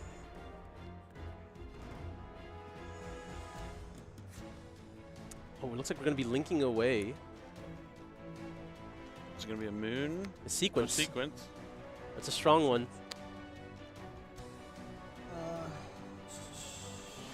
I mean, might as well. I mean, it's not really much of a might as well. It's like, do you want to use detonator as well as cross in this position? Because I think you're almost always using cross. Oh yeah, I mean that's what I mean. Might as well negate it. Yeah.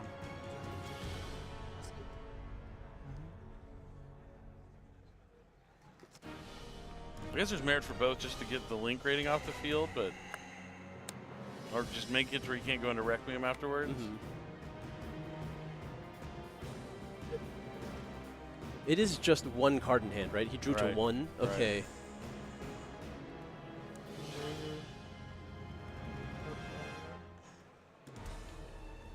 Yeah, now he is able to. Oh, there's that was actually the second copy of Requiem. Just being. Oh, this is dangerous. Now cross has been used, and you're able to go to Chaos Angel. Crazy. This has been an absolutely crazy game. The detonator is going to target itself so that Eclipse Twins can summon it back. I'll chain Magma Hut target. Wow. He drew a Magnamud. What a fantastic draw. What in this situation. Draw. Wow. That's fine. Okay. The detonator will be destroyed. The Magnamud will banish the detonator. Chainlink 1 will be Magnamud because he's turn player. How much damage is on field? 6K. 6K. What is live? Eclipse Twins can't activate because there are no more legal targets. 66, You have no more testing activate. Attack. Yep, attack for 6,000. Puts him at 600. I don't know if he's ever, like, the deck is not that good at dealing the damage, especially with a Chaos Angel that properly resolved. Resolve effects. Sure. Resolve. He's going to add Druisworm from his deck to his hand. Sure. Lacrima, Oh, and it's going to be a Baldrake. And then now we're going to be using the effect of Lacrima to summon back the Requiem. Oh, he does side one copy of Bestial Baldrake. I guess this is where it comes up. Shit, so. Yeah, I assumed it was Druisworm because that's the only ones he main deck. But yeah, one in the side. Interesting. It can come up in this position, being able to banish anything summoned from the extra deck here with the Magnum already on the field. True.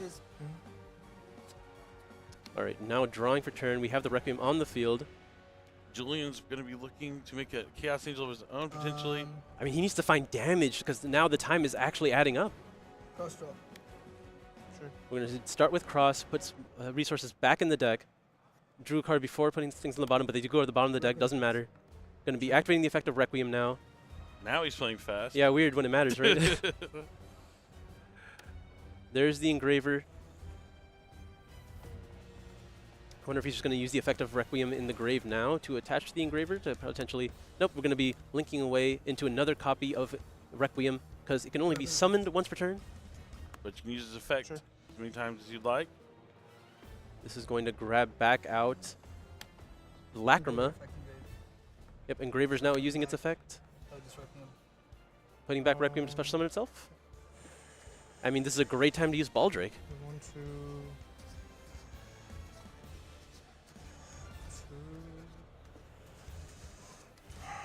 I'm not sure if there's going to be better opportunities to use as Baldrake here.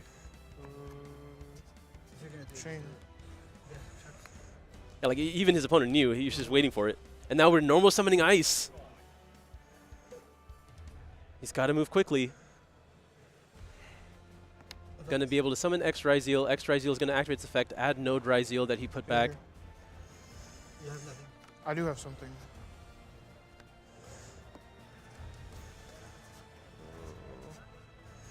Lacrima. I guess he's using the effect of Lacrima before Cross can have an Xyz on the field. Okay. Sure.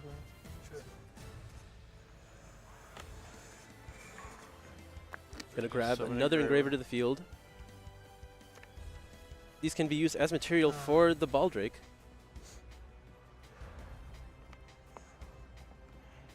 There's no way. I would not be shuffling my opponent's deck here. Yeah, I mean, force a habit, I suppose. He's not used to this position. Tick-tock on the clock. Time's winding down. He only has 600 life points. He's going to send all to the graveyard. Go into Fiendsmith's Agmon Fiendsmith's Agmon Day. He's going to summon back what? I don't know. Just, Engraver? Did you just skip the Squeakman part, or? I think he might have. I think he might have rushed too much. Gonna go for the Engraver. I don't know what's happening. Okay. All right, I mean, that is a lot of stats. Special effects. Okay. Send the bonfire. Okay. Okay. 11, 10. Overlay. What are we overlaying into? He needs to go fast. That's yeah. Oh man. To banish the detonator. Sure. Sure. Okay. There could be more time that we don't have on our clock that they potentially have, so he has time to go to battle phase. Okay, and in battle phase. So it's gaining 18 and 12, so 3,000, 4,8. I think he definitely missed like the sequence. Yeah, I mean, even still, there's too much of a deficit here. Yeah. I think Tavion's gonna get it. Sure. Wow. I mean, back all that extra time on the clock. If they did have more time, he is in a demanding position here, or the commanding position rather, and that is enough. And Julian's gonna lose in time. And they had over an hour of dueling, but somehow he still ended up in a time situation. Yeah, I mean, that game did start with an Ultimate Slayer, like an hour ago. I don't even remember. Yeah, it was so long, but congratulations to Tavion. He will be moving on to the finals to face Benjamin, and it's going to be Fiendsmith Raziel up against Mitsurugi Raziel. The proven favorite versus the new kid on the block. Who is going to walk away with it? I've said it before. I think Mitsurugi has the better matchup into the Fiendsmith Raziel deck, but it can be very bricky.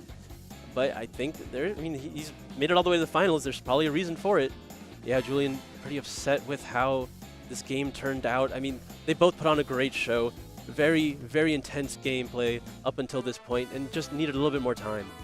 Yeah, I mean, yeah, it's tough. It's tough.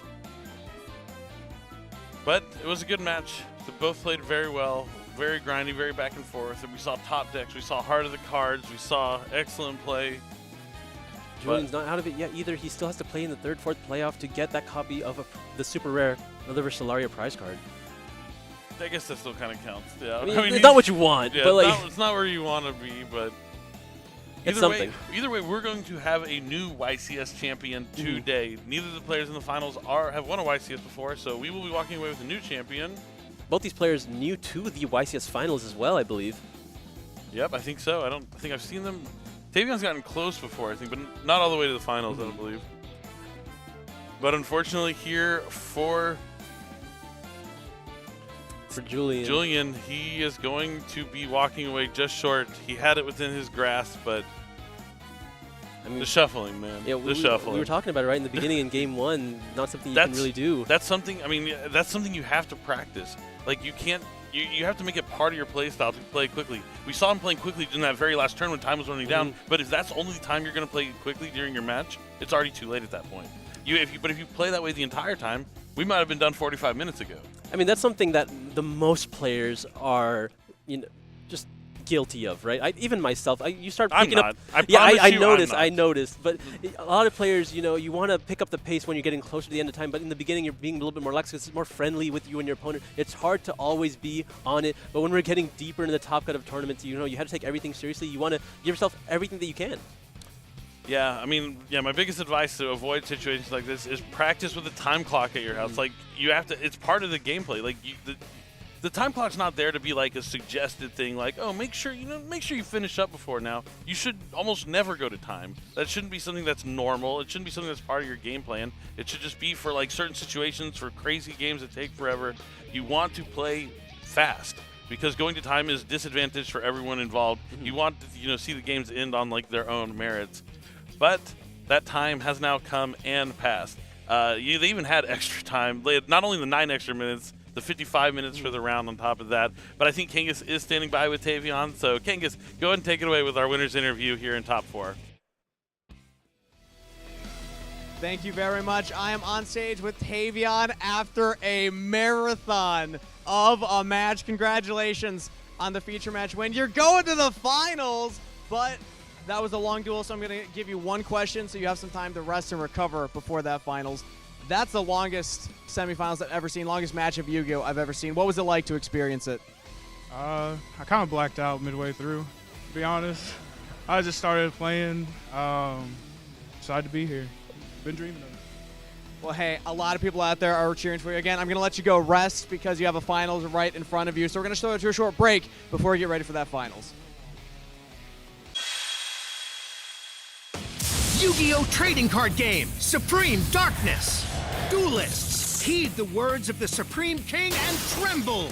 A new hero has arrived on the scene to carry out my will. All monsters shall kneel before the mighty evil hero, Neos Lord. Yu-Gi-Oh! Supreme Darkness. Available now. 9 cards per pack, each pack sold separately.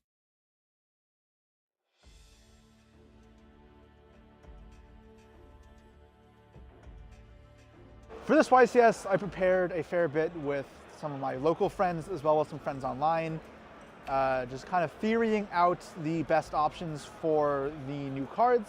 Specifically, the Mitsurugi cards are brand new. They're exclusive to the TCG regions, so we haven't had the Japanese lead to kind of follow. How do I think I'll do though? I'm not sure. Like with anything that's brand new, it's a bit of a bold guess, and I have to hope that I'm on the right track. You never know if you're not. You'll find out afterwards, I guess. I've been testing on and off with my group of friends from around the area. I've been testing for the past couple of months, just reading on the new format, and I think I'm pretty confident that'll be okay. You know, I know that I'm not gonna be probably the best one out there, but I think I got it.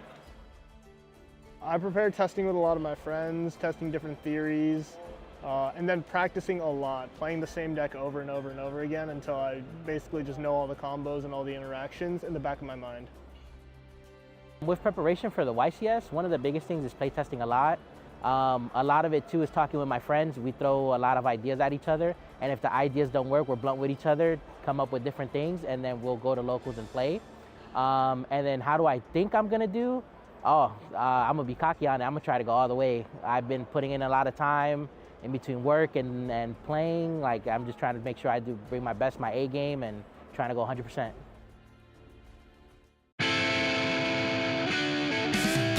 In the Shadow Duelist Season 2, a new duelist joined the fray. Axel is a rock star with some serious shred. It sounds like you just finished a concert. You were given the call time, right? You knew when you were supposed to be here. Oh, I'm sorry. Was my worldwide tour not important? Am I here? Am I ready to play? The clues were a little harder to decipher this time around. You might say Axel's childhood was just peachy. Peachy. I don't know about that one. For some of our eagle-eared fans, the voice was a dead giveaway. Proceed with extreme caution, duelists. This mask has the ultimate rock and roll genius. Axel, if you would please, remove your mask. Who? Who could it be? No way! What? WWE superstar Xavier Woods. This time, the Shadow Duelist didn't just watch the event, he got in on the action. Xavier, I'm hearing a note that you were actually given some insight into Yu-Gi-Oh! And you've been preparing for this match. I like decks that I can just regenerate stuff from my graveyard. I just want to be annoying. So here's the funny thing. Dimension Shifter is this notorious card that just annoys everybody. So you want to be annoying? This is the card for you. But with Xavier getting a little help, it was anyone's guess which way the match would go. Xavier's thinking, processing all the potential moves. Ooh. He has the Max C. You said you like to banish cards. This will make sure. I do. I like to banish. Put him where I want him. Kaito might be shaking right now. This is stressful. Welcome to Yu-Gi-Oh! Xavier Woods. What is this wind down conversation? It's not done yet. I just want us to be honest about the situation. There are 6 monsters on Kaito's field. Congratulations, Kaito, on the 2-0. You know what, Kaito? Kaito, you earned it. You earned it. Congratulations, Kaito. So how'd you feel, honest opinion, stepping into this finals match? I felt crazy. going through 400 people and they're the best one, then I'm coming in, hey, I'm gonna beat you. I've been on this game for a couple of weeks. Let me school you something, kid. You were bested, which means that your opponent will be earning that mask. It's gorgeous. Boom. Beautiful. I put a little message for him. I'll get you next time. Smiley face, great job. I'll get you next time, yes. Love and it. This is shaking fists coming with that. I want each and every single one of you to know that I love you, Gio. Yes, yes. But the mystery isn't over. Stay tuned, because the shadows have more secrets to be revealed.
go to Dark Magician Girl.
Hello and welcome back, everyone.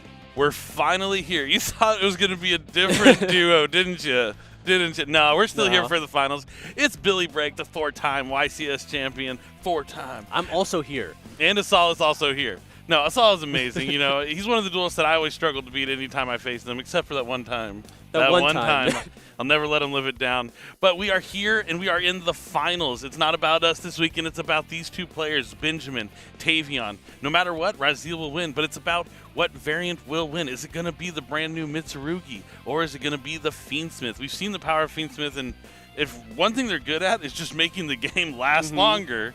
I mean, this is my favorite deck going into this event was the Mitsurugi ones. I really enjoy what they add to the Raziel strategy. They're able to effectively end the game a lot quicker because they're able to destroy the field, open up for an OTK line while also controlling the hand, also just adding just that more oomph to the Raziel field, which I think it needed.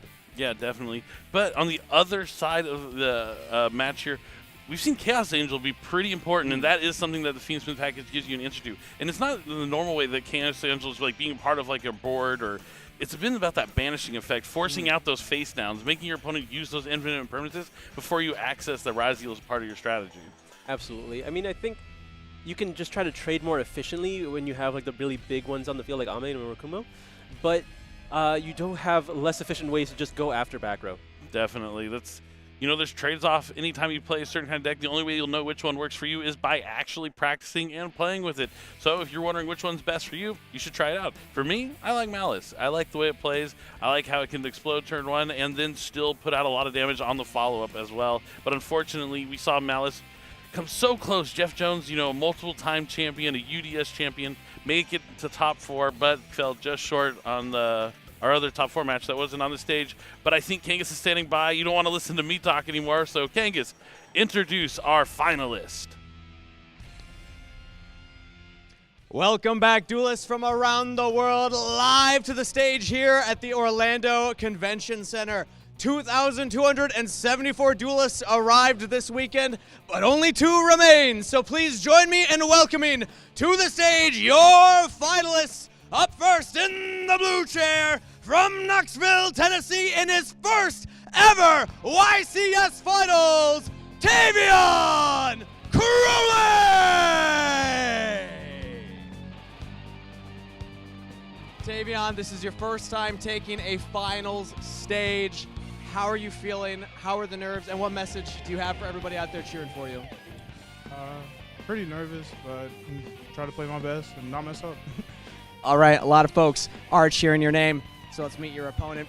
Everybody join me in welcoming as well to the stage in the red chair from New Canaan, Connecticut, in his first ever YCS top, joining us at the final stage, Benjamin Tamarkin!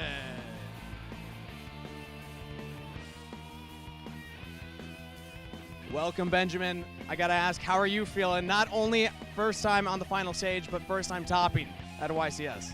Feel pretty good. Yeah, just happy to be here. Just happy to be here. Well, the stage is set. The duelists are ready. Duelists around the world, and here at the Convention Center, make some noise for your YCS Orlando finalists, and let's throw it over the casters for game number 1. Thank you, Kangas. Man, I can't believe we're finally here in the finals.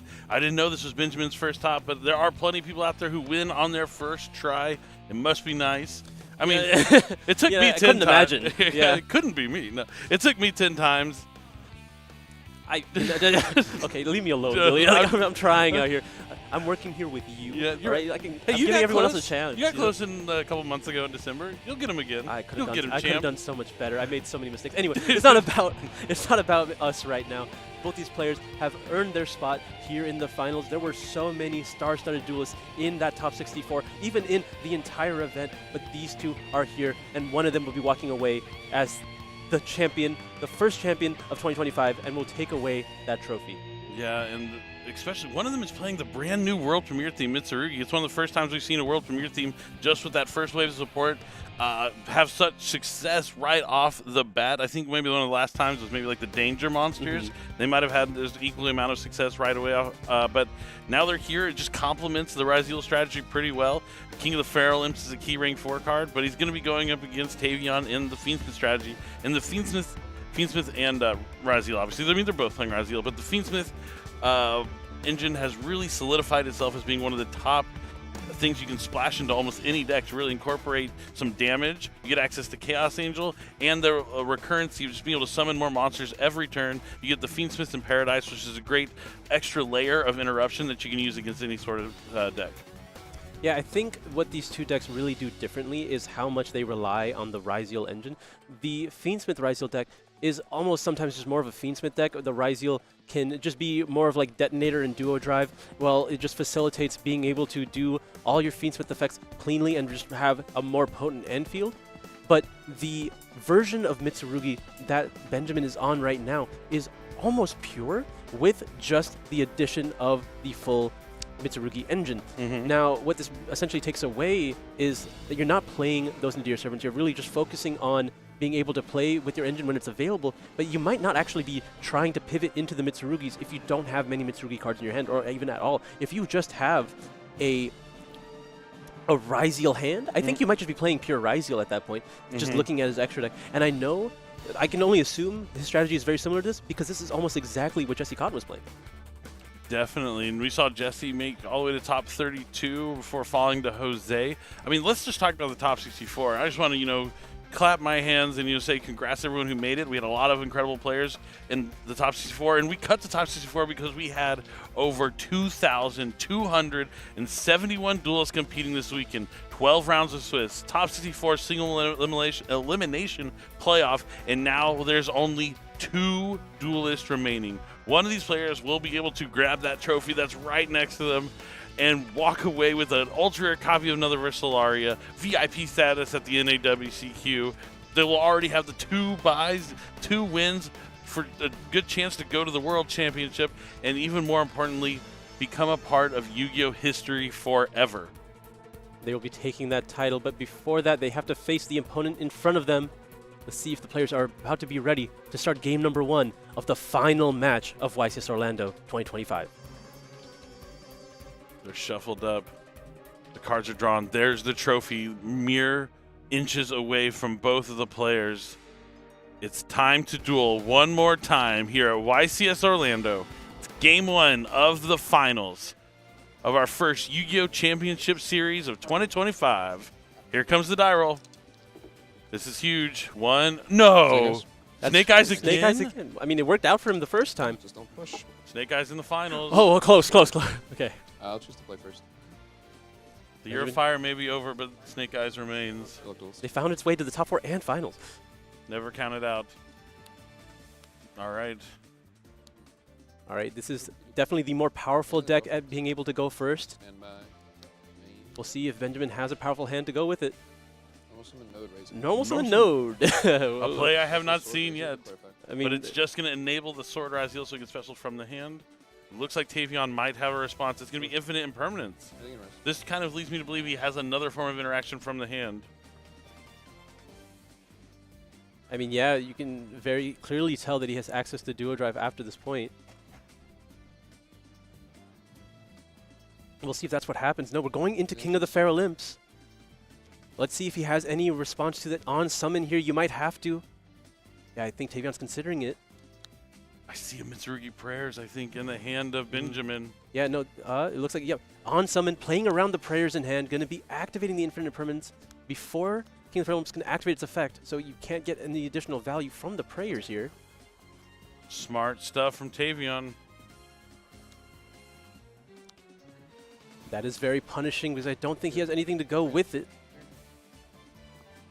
Prayers by itself without being able to resolve King of the Fair Olymps will not be enough here.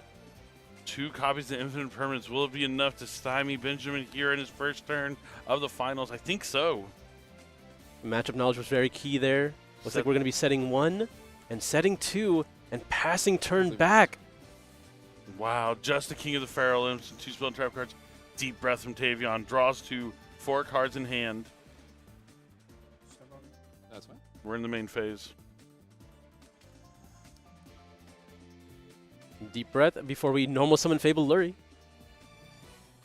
Normal summons of cards that we don't really want this to be normal summon coming down from both players. I mean, it's definitely an acceptable one. We're going to be activating the effect of Fiends with Requiem now. Acceptable, but not ideal. Do you think he's going to go straight for the Engraver, or is he going to try to get the effect of the Lacrima into the 2 back row? I'm calling Lacrima right now. Corner pocket. Come on, Tavion. Don't make me look bad. Please, please. Yep, it is Lacrima, the Crimson Tears. He's going to try and force out. No response here from Benjamin. He's going to send the Engraver to the graveyard. I mean, now Engraver can do a lot here, being able to shuffle back the Lurie, summon itself out, being able to send away the King of the Fair Olymps, and then go immediately into something like Chaos Angel. But no, we have Bonfire. The fire begins. Adds X Raziel to the hand. Already committed the normal summon. So I actually am going to be quiet now because it is quiet out there right now. Everyone is nervous watching the finals. Yeah, we have I so think many I could hear a pin drop. I did. I heard it. We're going to be sending the Eclipse Twins to summon the X Raziel.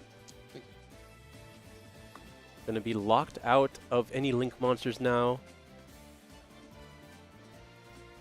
Benjamin's thinking about a response to X Raziel's effect. He does activate Infinite Impermanence.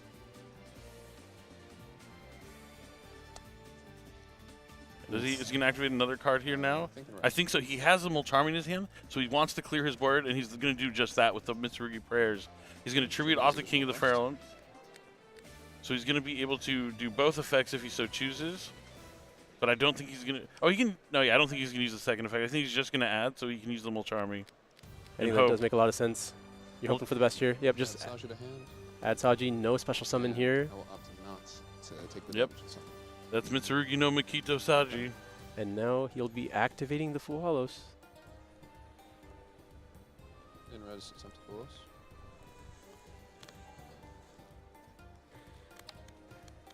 Do you commit and go for Duo Drive here? You have a battle phase.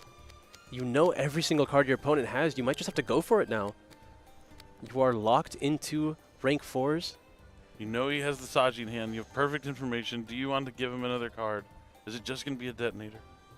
I mean, he has committed his normal summon already. He's used X. There's not that many extenders. He's going into the Duo Drive. That is an X, right?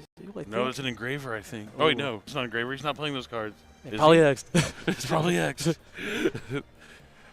I got Fiendsmith on the... Oh, we'll find out. He loves that triple tactic talents. He always has it. It is X Raziel. He's definitely not happy that he drew X Raziel. Not bad. It isn't a bad draw. It is full combo. I mean, you're going to put that back, yeah. And now you get to resolve the effect of Duo Drive here. You should cut the deck first.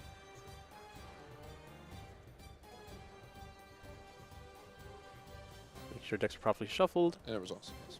Yeah, clearly the Duo Drive is going to resolve. Gonna grab a copy of Ryziel Cross and maybe a copy of Ryziel Node.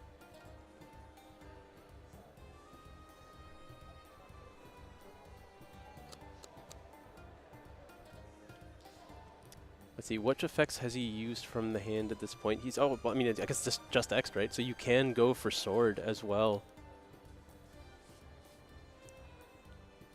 Sword to get Ice as follow-up if you want, but Node is the only way if you want to really make another rank 4 right now.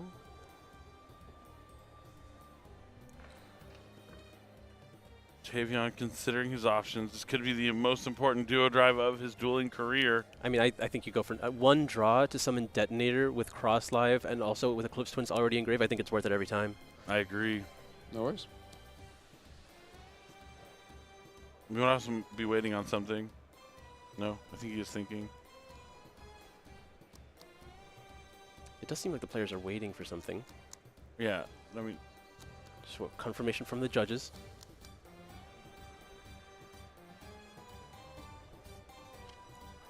Let me check my secret notes and see if there's anything coming down the pipeline. Your super special notepad? Indeed it is. Nope, nothing. Yeah, the judges are checking something. That's what we thought. What do you think he grabs alongside this cross? I think it has to be Node. I think like Node is the only play that makes sense. He's already committed his normal Does he summon. just swap out the Duo Drive? Yeah, probably. Depending on what the last card in his hand is. I don't think there's really any reason to keep the Duo Drive. What will Mr. Crowley do here?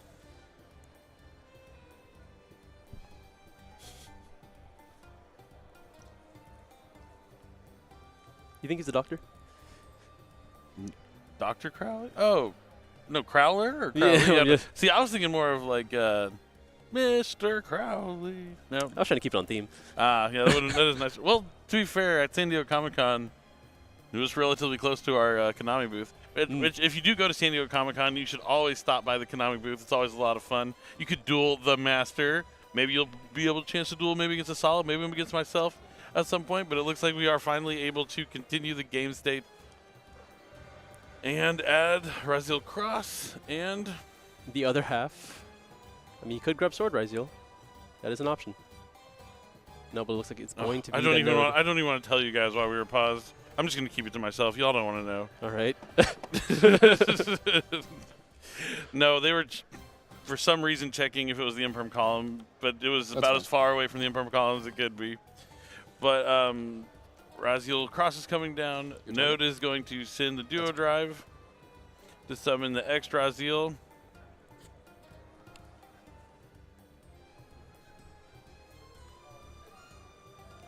You're going to be going into that Detonator, giving an extra draw, but you're going to be able to get the Eclipse Twins here. Oh, that is such an unfortunate draw. From the best to the worst. You get another 3,000 here. You didn't card right? I have not yet. No. Make sure the deck is shuffled and randomized before the turn is over, before he draws a card from Cross potentially, if he has enough materials in the graveyard. I don't know if he does. I'm scared of breaking these. So fragile.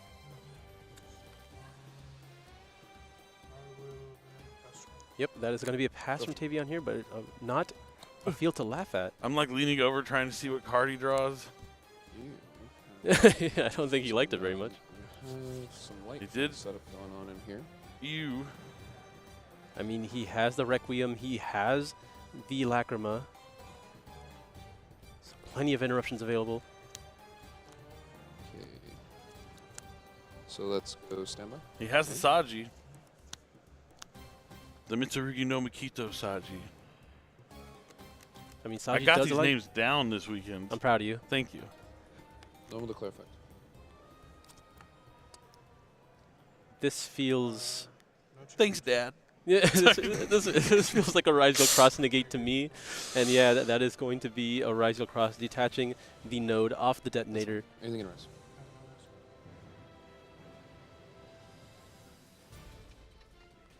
See some Typhon?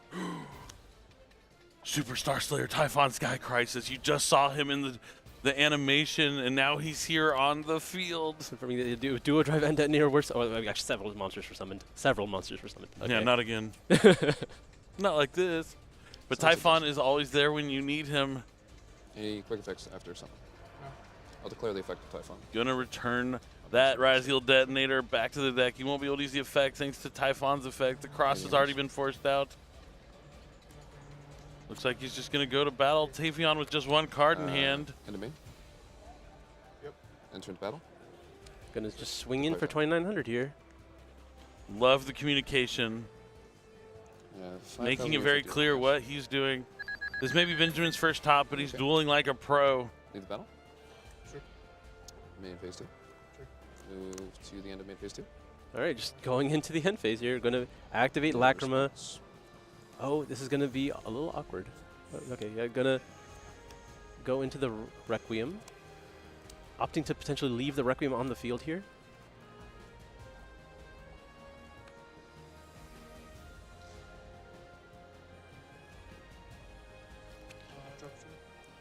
Tavion draws for turn now. Just to clarify, his turn has ended.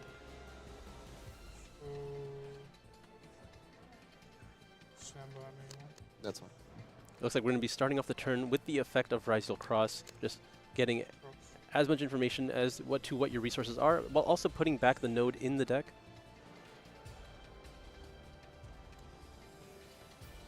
Going to be sending the X Rizal and node Rizal back to the bottom of the deck to draw one more card. One more card. That's a big rock. Not necessarily the card you want to see right now, but we're going to be activating Requiem. Going to be able to resolve.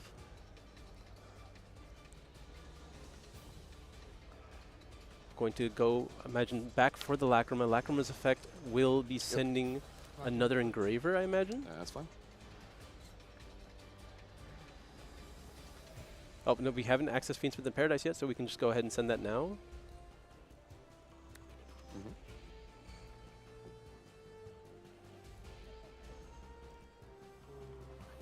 Now he has the Engraver. He's going to return the Fabled Lord, especially summon it back from the GY. Yeah, it looks like there is a response here. It looks like there's going to be a Bestial on the Engraver. Is there? Yep, there's a Druis Worm. Okay, that could be game saving unless Tavion has his own Bestial. Yeah, he does.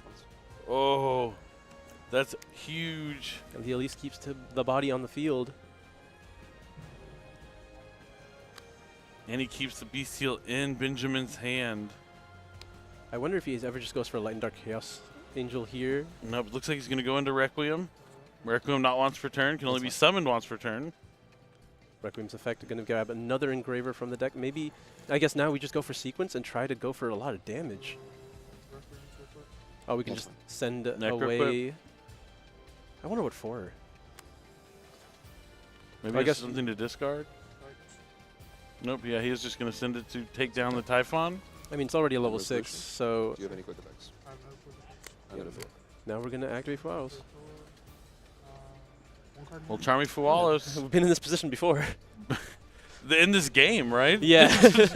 The previous turn. He keeps finding a way to activate Fualos despite having cards on the field at the start of the turn. This time, Tavion was the one to clear it, as opposed to Benjamin clearing his own cards. Imagine drawing 2 Fualos going first and being able to use them both. He doesn't have to imagine. Life finds a way. Indeed it does. It's a question of what he can do from here. He only has to do 5,000 points of damage. 5,000. Druis Worm is already activated. How many more Bestials do you think are in your opponent's main deck? That's really the main thing you have to be concerned about. Can you just go for the damage? He didn't Ash the Fualos? It doesn't seem like it. I would have. I mean, yeah, if I had Ash, I'd probably, like, there's only so many variables. The other card was Druis Worm, you know that. And this should just be game.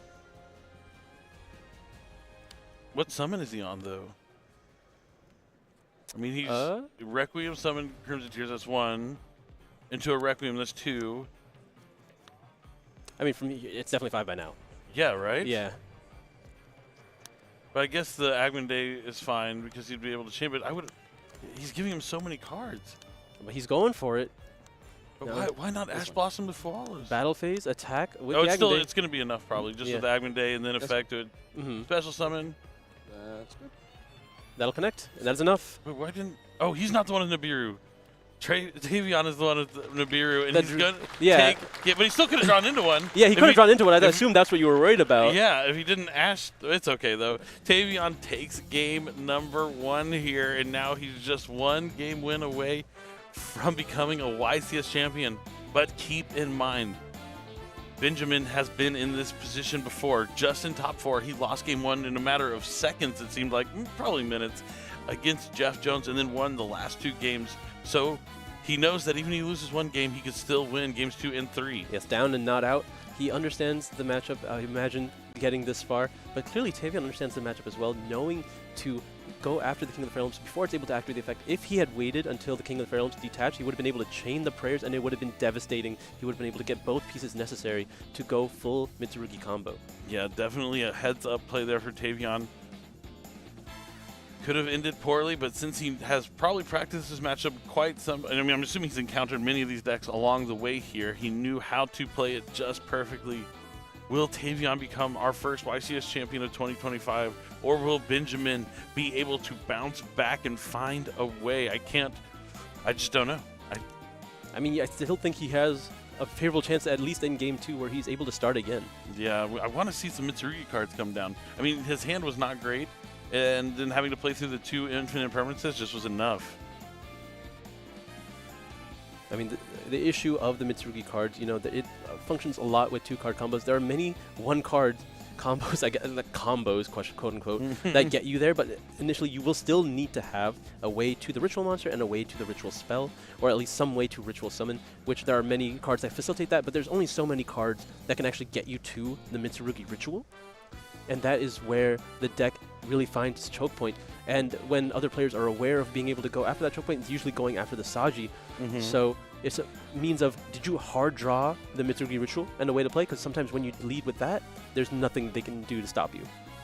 So you say you should negate the Saji if you can. Yes. But what if they have the prayers? There's nothing you could do in that situation. Like if they had Saji and prayers, like you were not beating it.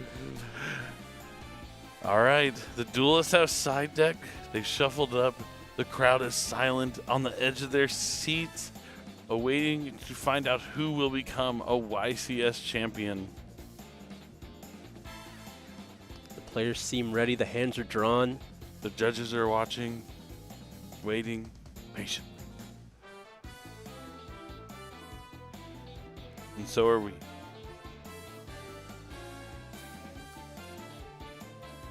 I have not heard the hall this silent in so long. Everyone's just sitting with anticipation watching this match as we go into game number 2 of YCS Orlando Finals.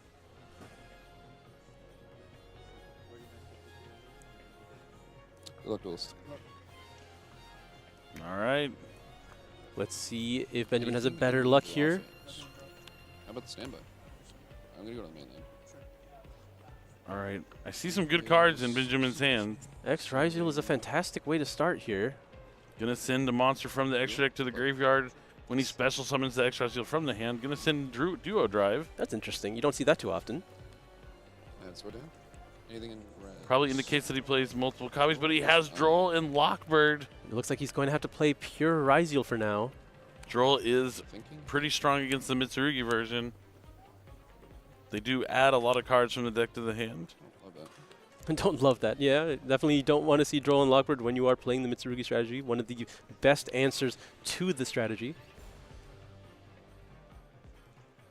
All right, looks like he's considering just summoning the sword from his hand next. Really considering what he wants to end on in this position, what he thinks is enough into this matchup. Summoning no Ryzeal, okay.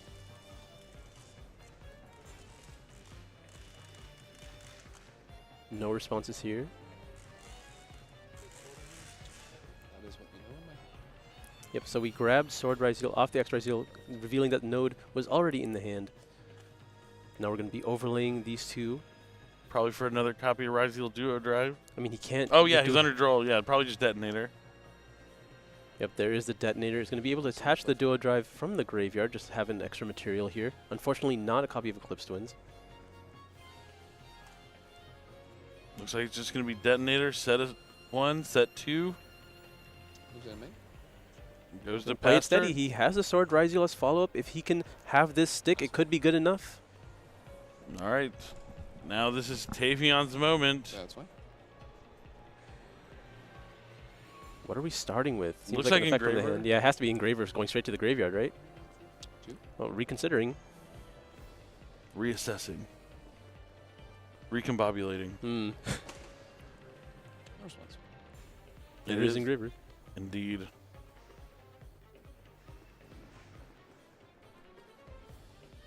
That's going to allow him to add Fiendsmith's Tract. I mean, this is a great way to start.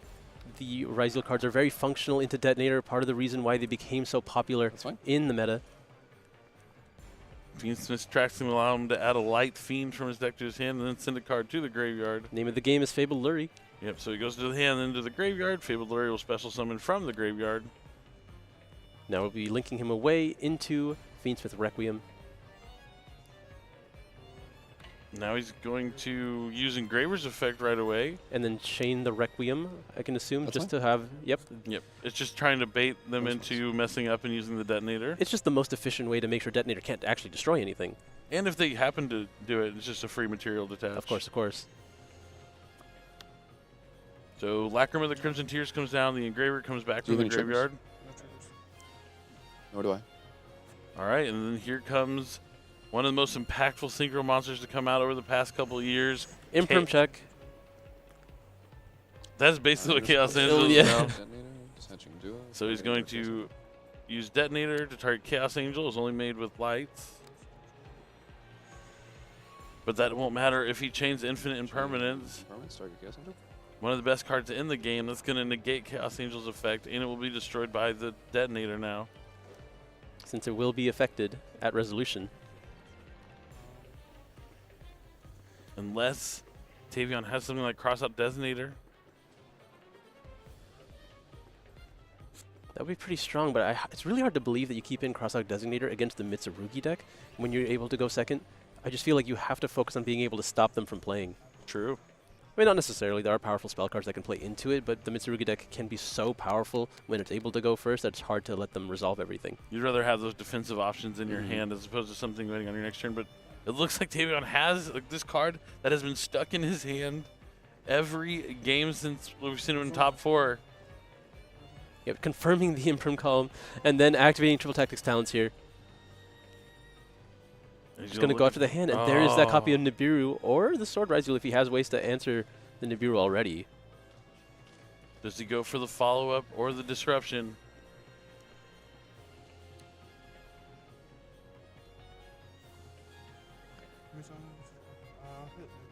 They're going after the Nibiru. All right. Tavion in good shape to win this game and the entire YCS. And there's a bonfire. There's an uppercut. I'm going to be able to grab the X Ryzeal here.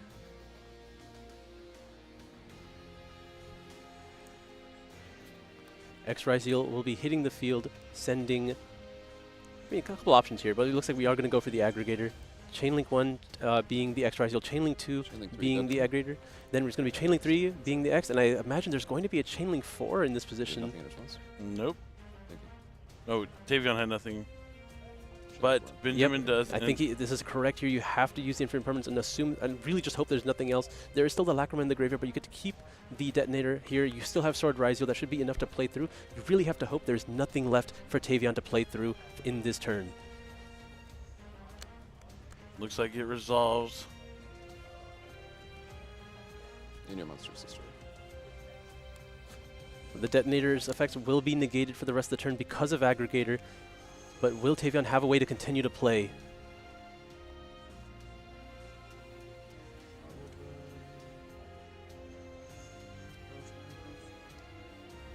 Yep, gonna go shuffle the deck here. Engraver has used this effect in graveyard, so there should be no live effects in the graveyard at this moment.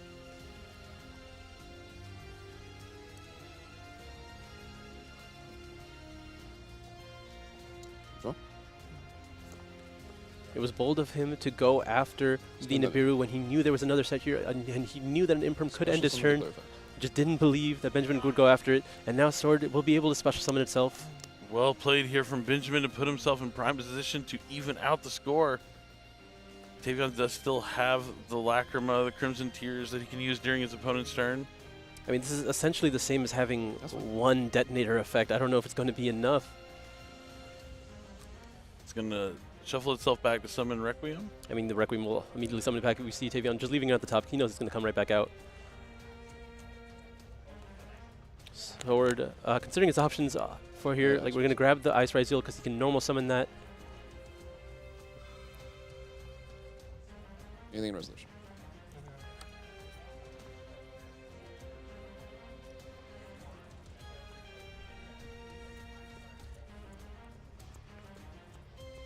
Let's see if he Full decides. life, right? I don't think any damage has been done this game. I mean, yeah, this is his only third turn of the game. There has been 0 battle phases conducted.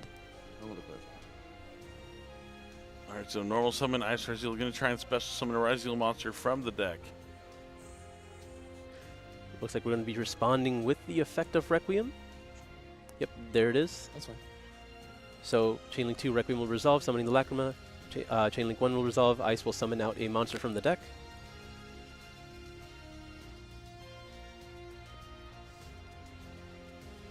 Looks like he's eyeing X Ryziel. Now in a new chain. And triggers on Rex. I'm going to forego triggers. Yep. Lacrima would be Chainlink 1 anyway before Benjamin had to decide, but it looks like it will be simply the Lacrima activating to send the Fiends Within Paradise. And now he could just go into Dweller, right? Yeah, things are looking really good here for Benjamin. He is going to probably even out the game. He's going to need to. He found an opportunity. He just has to close it out. Yep, it looks like this is going to be the Abyss Dweller. Yep, Abyss Dweller here. If you chain Fiends in Paradise, you can chain the Abyss Dweller to stop the Desiree from activating. You could just do it now as well. It doesn't really matter when you do it. You probably want to force him out. Yep, that's it. Sword and normal ice. And now we'll be activating Bonfire to grab X from deck.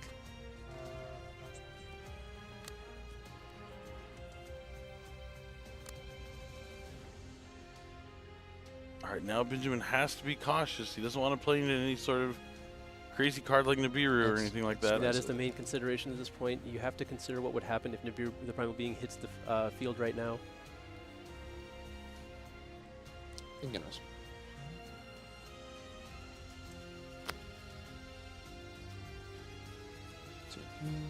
A new.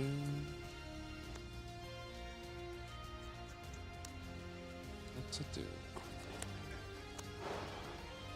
What to do is a great question.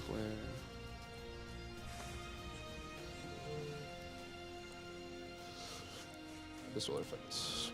Yeah, we're just going to use the Dweller effect. He might be opting to go into Eclipse Twins right now to have it on the field if a potential Nibiru is to come down later.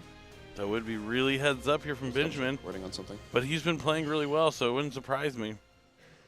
Yeah, and I think he's eyeing that option. Yep, he's going to be overlaying the Dweller and the Detonator for Eclipse Twins. Wow. Smart stuff here from Benjamin. Eclipse Twin helps him be a little bit Nibiru-proof unless he's going to send it straight to the graveyard. Looks like he's opting to use the effect to make a monster attack twice. You've been waiting for that moment. That would be crazy. That would be crazy if it finally happens here in the finals. Do tap for effect for Eclipse Twins.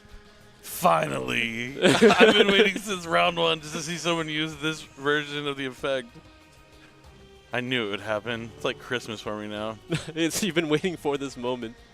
And now we can finally summon X Ryziel to send another copy of Eclipse Twins. Declare Eclipse Twins. Oh. Duo drive. Oh no. Oh no? Well, it means once per turn, right?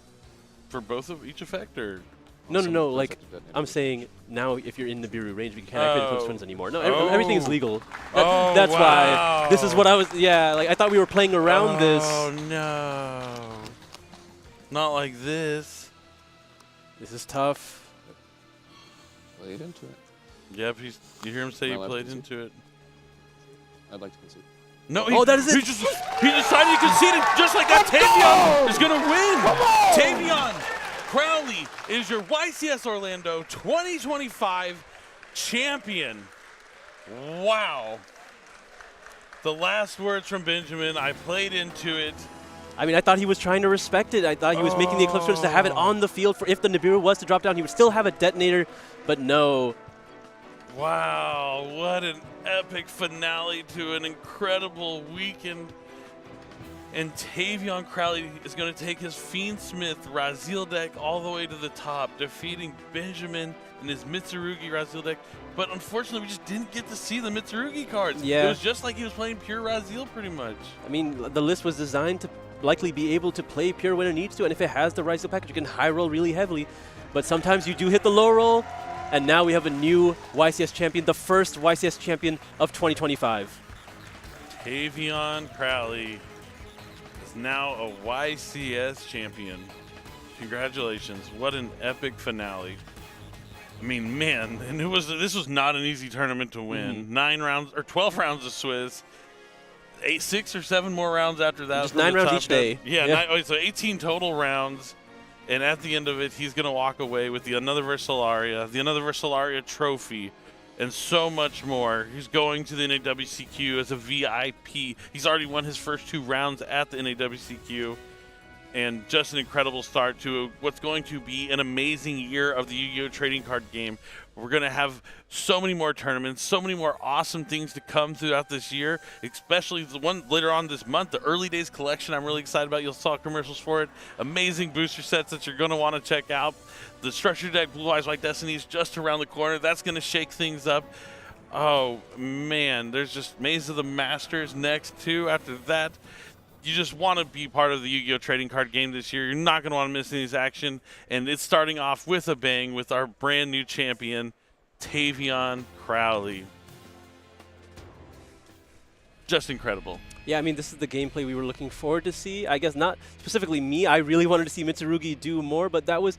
I mean, I wanted to see Malice in the finals. Every time we've seen Malice, it kind of goes the same way. Malice is, in a vacuum, the best deck. But suddenly, post-side, you have Artifact Lancia, Molcharmi Meows. All of a sudden, the game gets really, really difficult if your opponent has any of these cards, and there's so many of those cards. Everyone is playing it. Artifact Lancia was potentially the most popular card of the weekend, more than like even Ash Blossom and Infinite Permanence.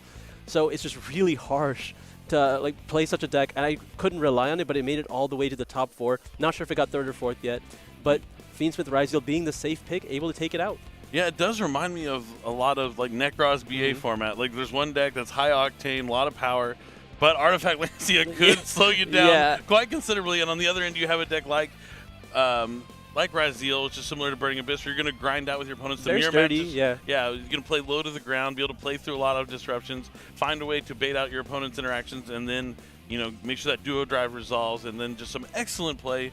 And oh yeah, it was so close there. I mean, he had the right idea, and maybe it was just. It's been a long weekend, and just that 1 second, he was playing around Nibiru and then realized, oh, I could do this play, and then I could put a lot of damage on the board. And just for that one brief moment, he forgot about Nibiru.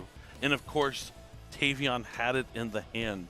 I think he just really wanted to go for game at that spot. He was trying to find a way to push for 8,000 points of damage in that turn and force the game 3. But, again, sometimes you make those slips. And Razil mirror matches, it always comes down to if you make one mistake, all of a sudden the game can just flip. And we see it here in the finals. I mean, yeah, Nibiru the Primal Being. It's an impactful card. It's in a lot of majority of players' decks this weekend. I know a lot of people were looking at it. There's a lot of ways to play around it with Eclipse Twins and stuff, but there's a lot of other ways to force it out. I mean, we even saw in the other game, it was almost with the Veiler and Nibiru, but Tavion had the cross-out designator for the Veiler. It's just so awesome. A lot of back and forth and counterplay from all the duelists. And yeah, walking away with it is going to be Fiendsmith Razil yet again. I mean, Fiendsmith Razil was already the dominant strategy coming from the last YCS in Anaheim, and it got the addition of Eclipse Twins from Supreme Darkness. That card really, just as an individual card, one of the Chef's best support cards you can give to the Ryzeal strategy. Yeah, it was definitely an excellent card. High impact all weekend. We saw a lot of other cards from Supreme Darkness this weekend. Will Charm and Meows was huge. Abawa Q, the Lightless Shadow, was huge. Supreme Darkness definitely shook up the meta. We saw hero decks. We saw Crystron decks. Mermail Atlantean. Two Mermail Atlanteans top, thanks to that brand new Poseidra that they received in Supreme Darkness. Lots of stuff. People didn't know how much of an impact it was going to have, but it was a huge impact for the meta this weekend. And there will be more stuff coming out. I mean, all you Blue Eyes fans out there, it's right around the corner. A brand new structure deck that you're going to be able to get your hands on, and that's going to really thrust Blue Eyes back into the meta game. Especially with the support from Supreme Darkness for what is it, Primate? Primate, yeah. Primate, yeah. Yep, but it's been an incredible weekend. We're going to wrap things up here. We're going to take it to the stage for our final trophy presentation. Thank you so much for joining us. Kangas, take it away one last time. Thank you very much. Everybody live here at the Convention Center, make some noise for your new YCS champion! Tavion, you did it. You made it through a grueling semifinals, the longest match that we've seen here at YCS in 2025. I know it's the first one, but still. And then you win in the finals 2-0. How does it feel to be a YCS champion? It's a dream come true. I've been playing the game since I was 4 years old. I've always wanted this. Well, you made it now. And I got to say, you got the trophy, but right after the trophy, we saw you run and embrace your friends. It felt like that was the bigger thing for you. What was it like to have people cheering for you in the audience? We practice every day in Discord and stuff, and it was a group effort, 100%. Fantastic stuff. I love talking to people that are able to achieve stuff like this. This is an incredible achievement. You had to work for this your whole life. What did you learn about yourself through this process? It was a long weekend. I'm sure there were a lot of lessons you picked up. Never give up, never get discouraged, and keep pushing through. All right. Now that you're a brand new YCS champion, what message do you have for the Yu-Gi-Oh community? Anybody out there listening? At Nats, I was in the World's Playoffs, and I put synced instead of tracked. Got a game loss and ended up losing top 16 after I worked all year long. But I made sure to put track this time. So can we expect to see you at WCQ for this year then? Yes. Yeah. All right, we'll be looking forward to that. Thank you so much. Congratulations. Everybody make some noise. We have a brand new YCS champion, Tavion Crowley. But that will do it for us here at YCS Orlando. Thank you so much, everybody around the world and live here who stuck around for the finals, for cheering on Tavion on his YCS run. It's been a fun weekend. We had amazing attendance and incredible duels. And a reminder that if you are here in North America, you can check out the Team YCS in Vegas on March 15th and 16th. And also we'll see you live YCS Houston on April 5th and 6th. But from us here at Orlando, thank you so much for tuning in, and we'll see you next time.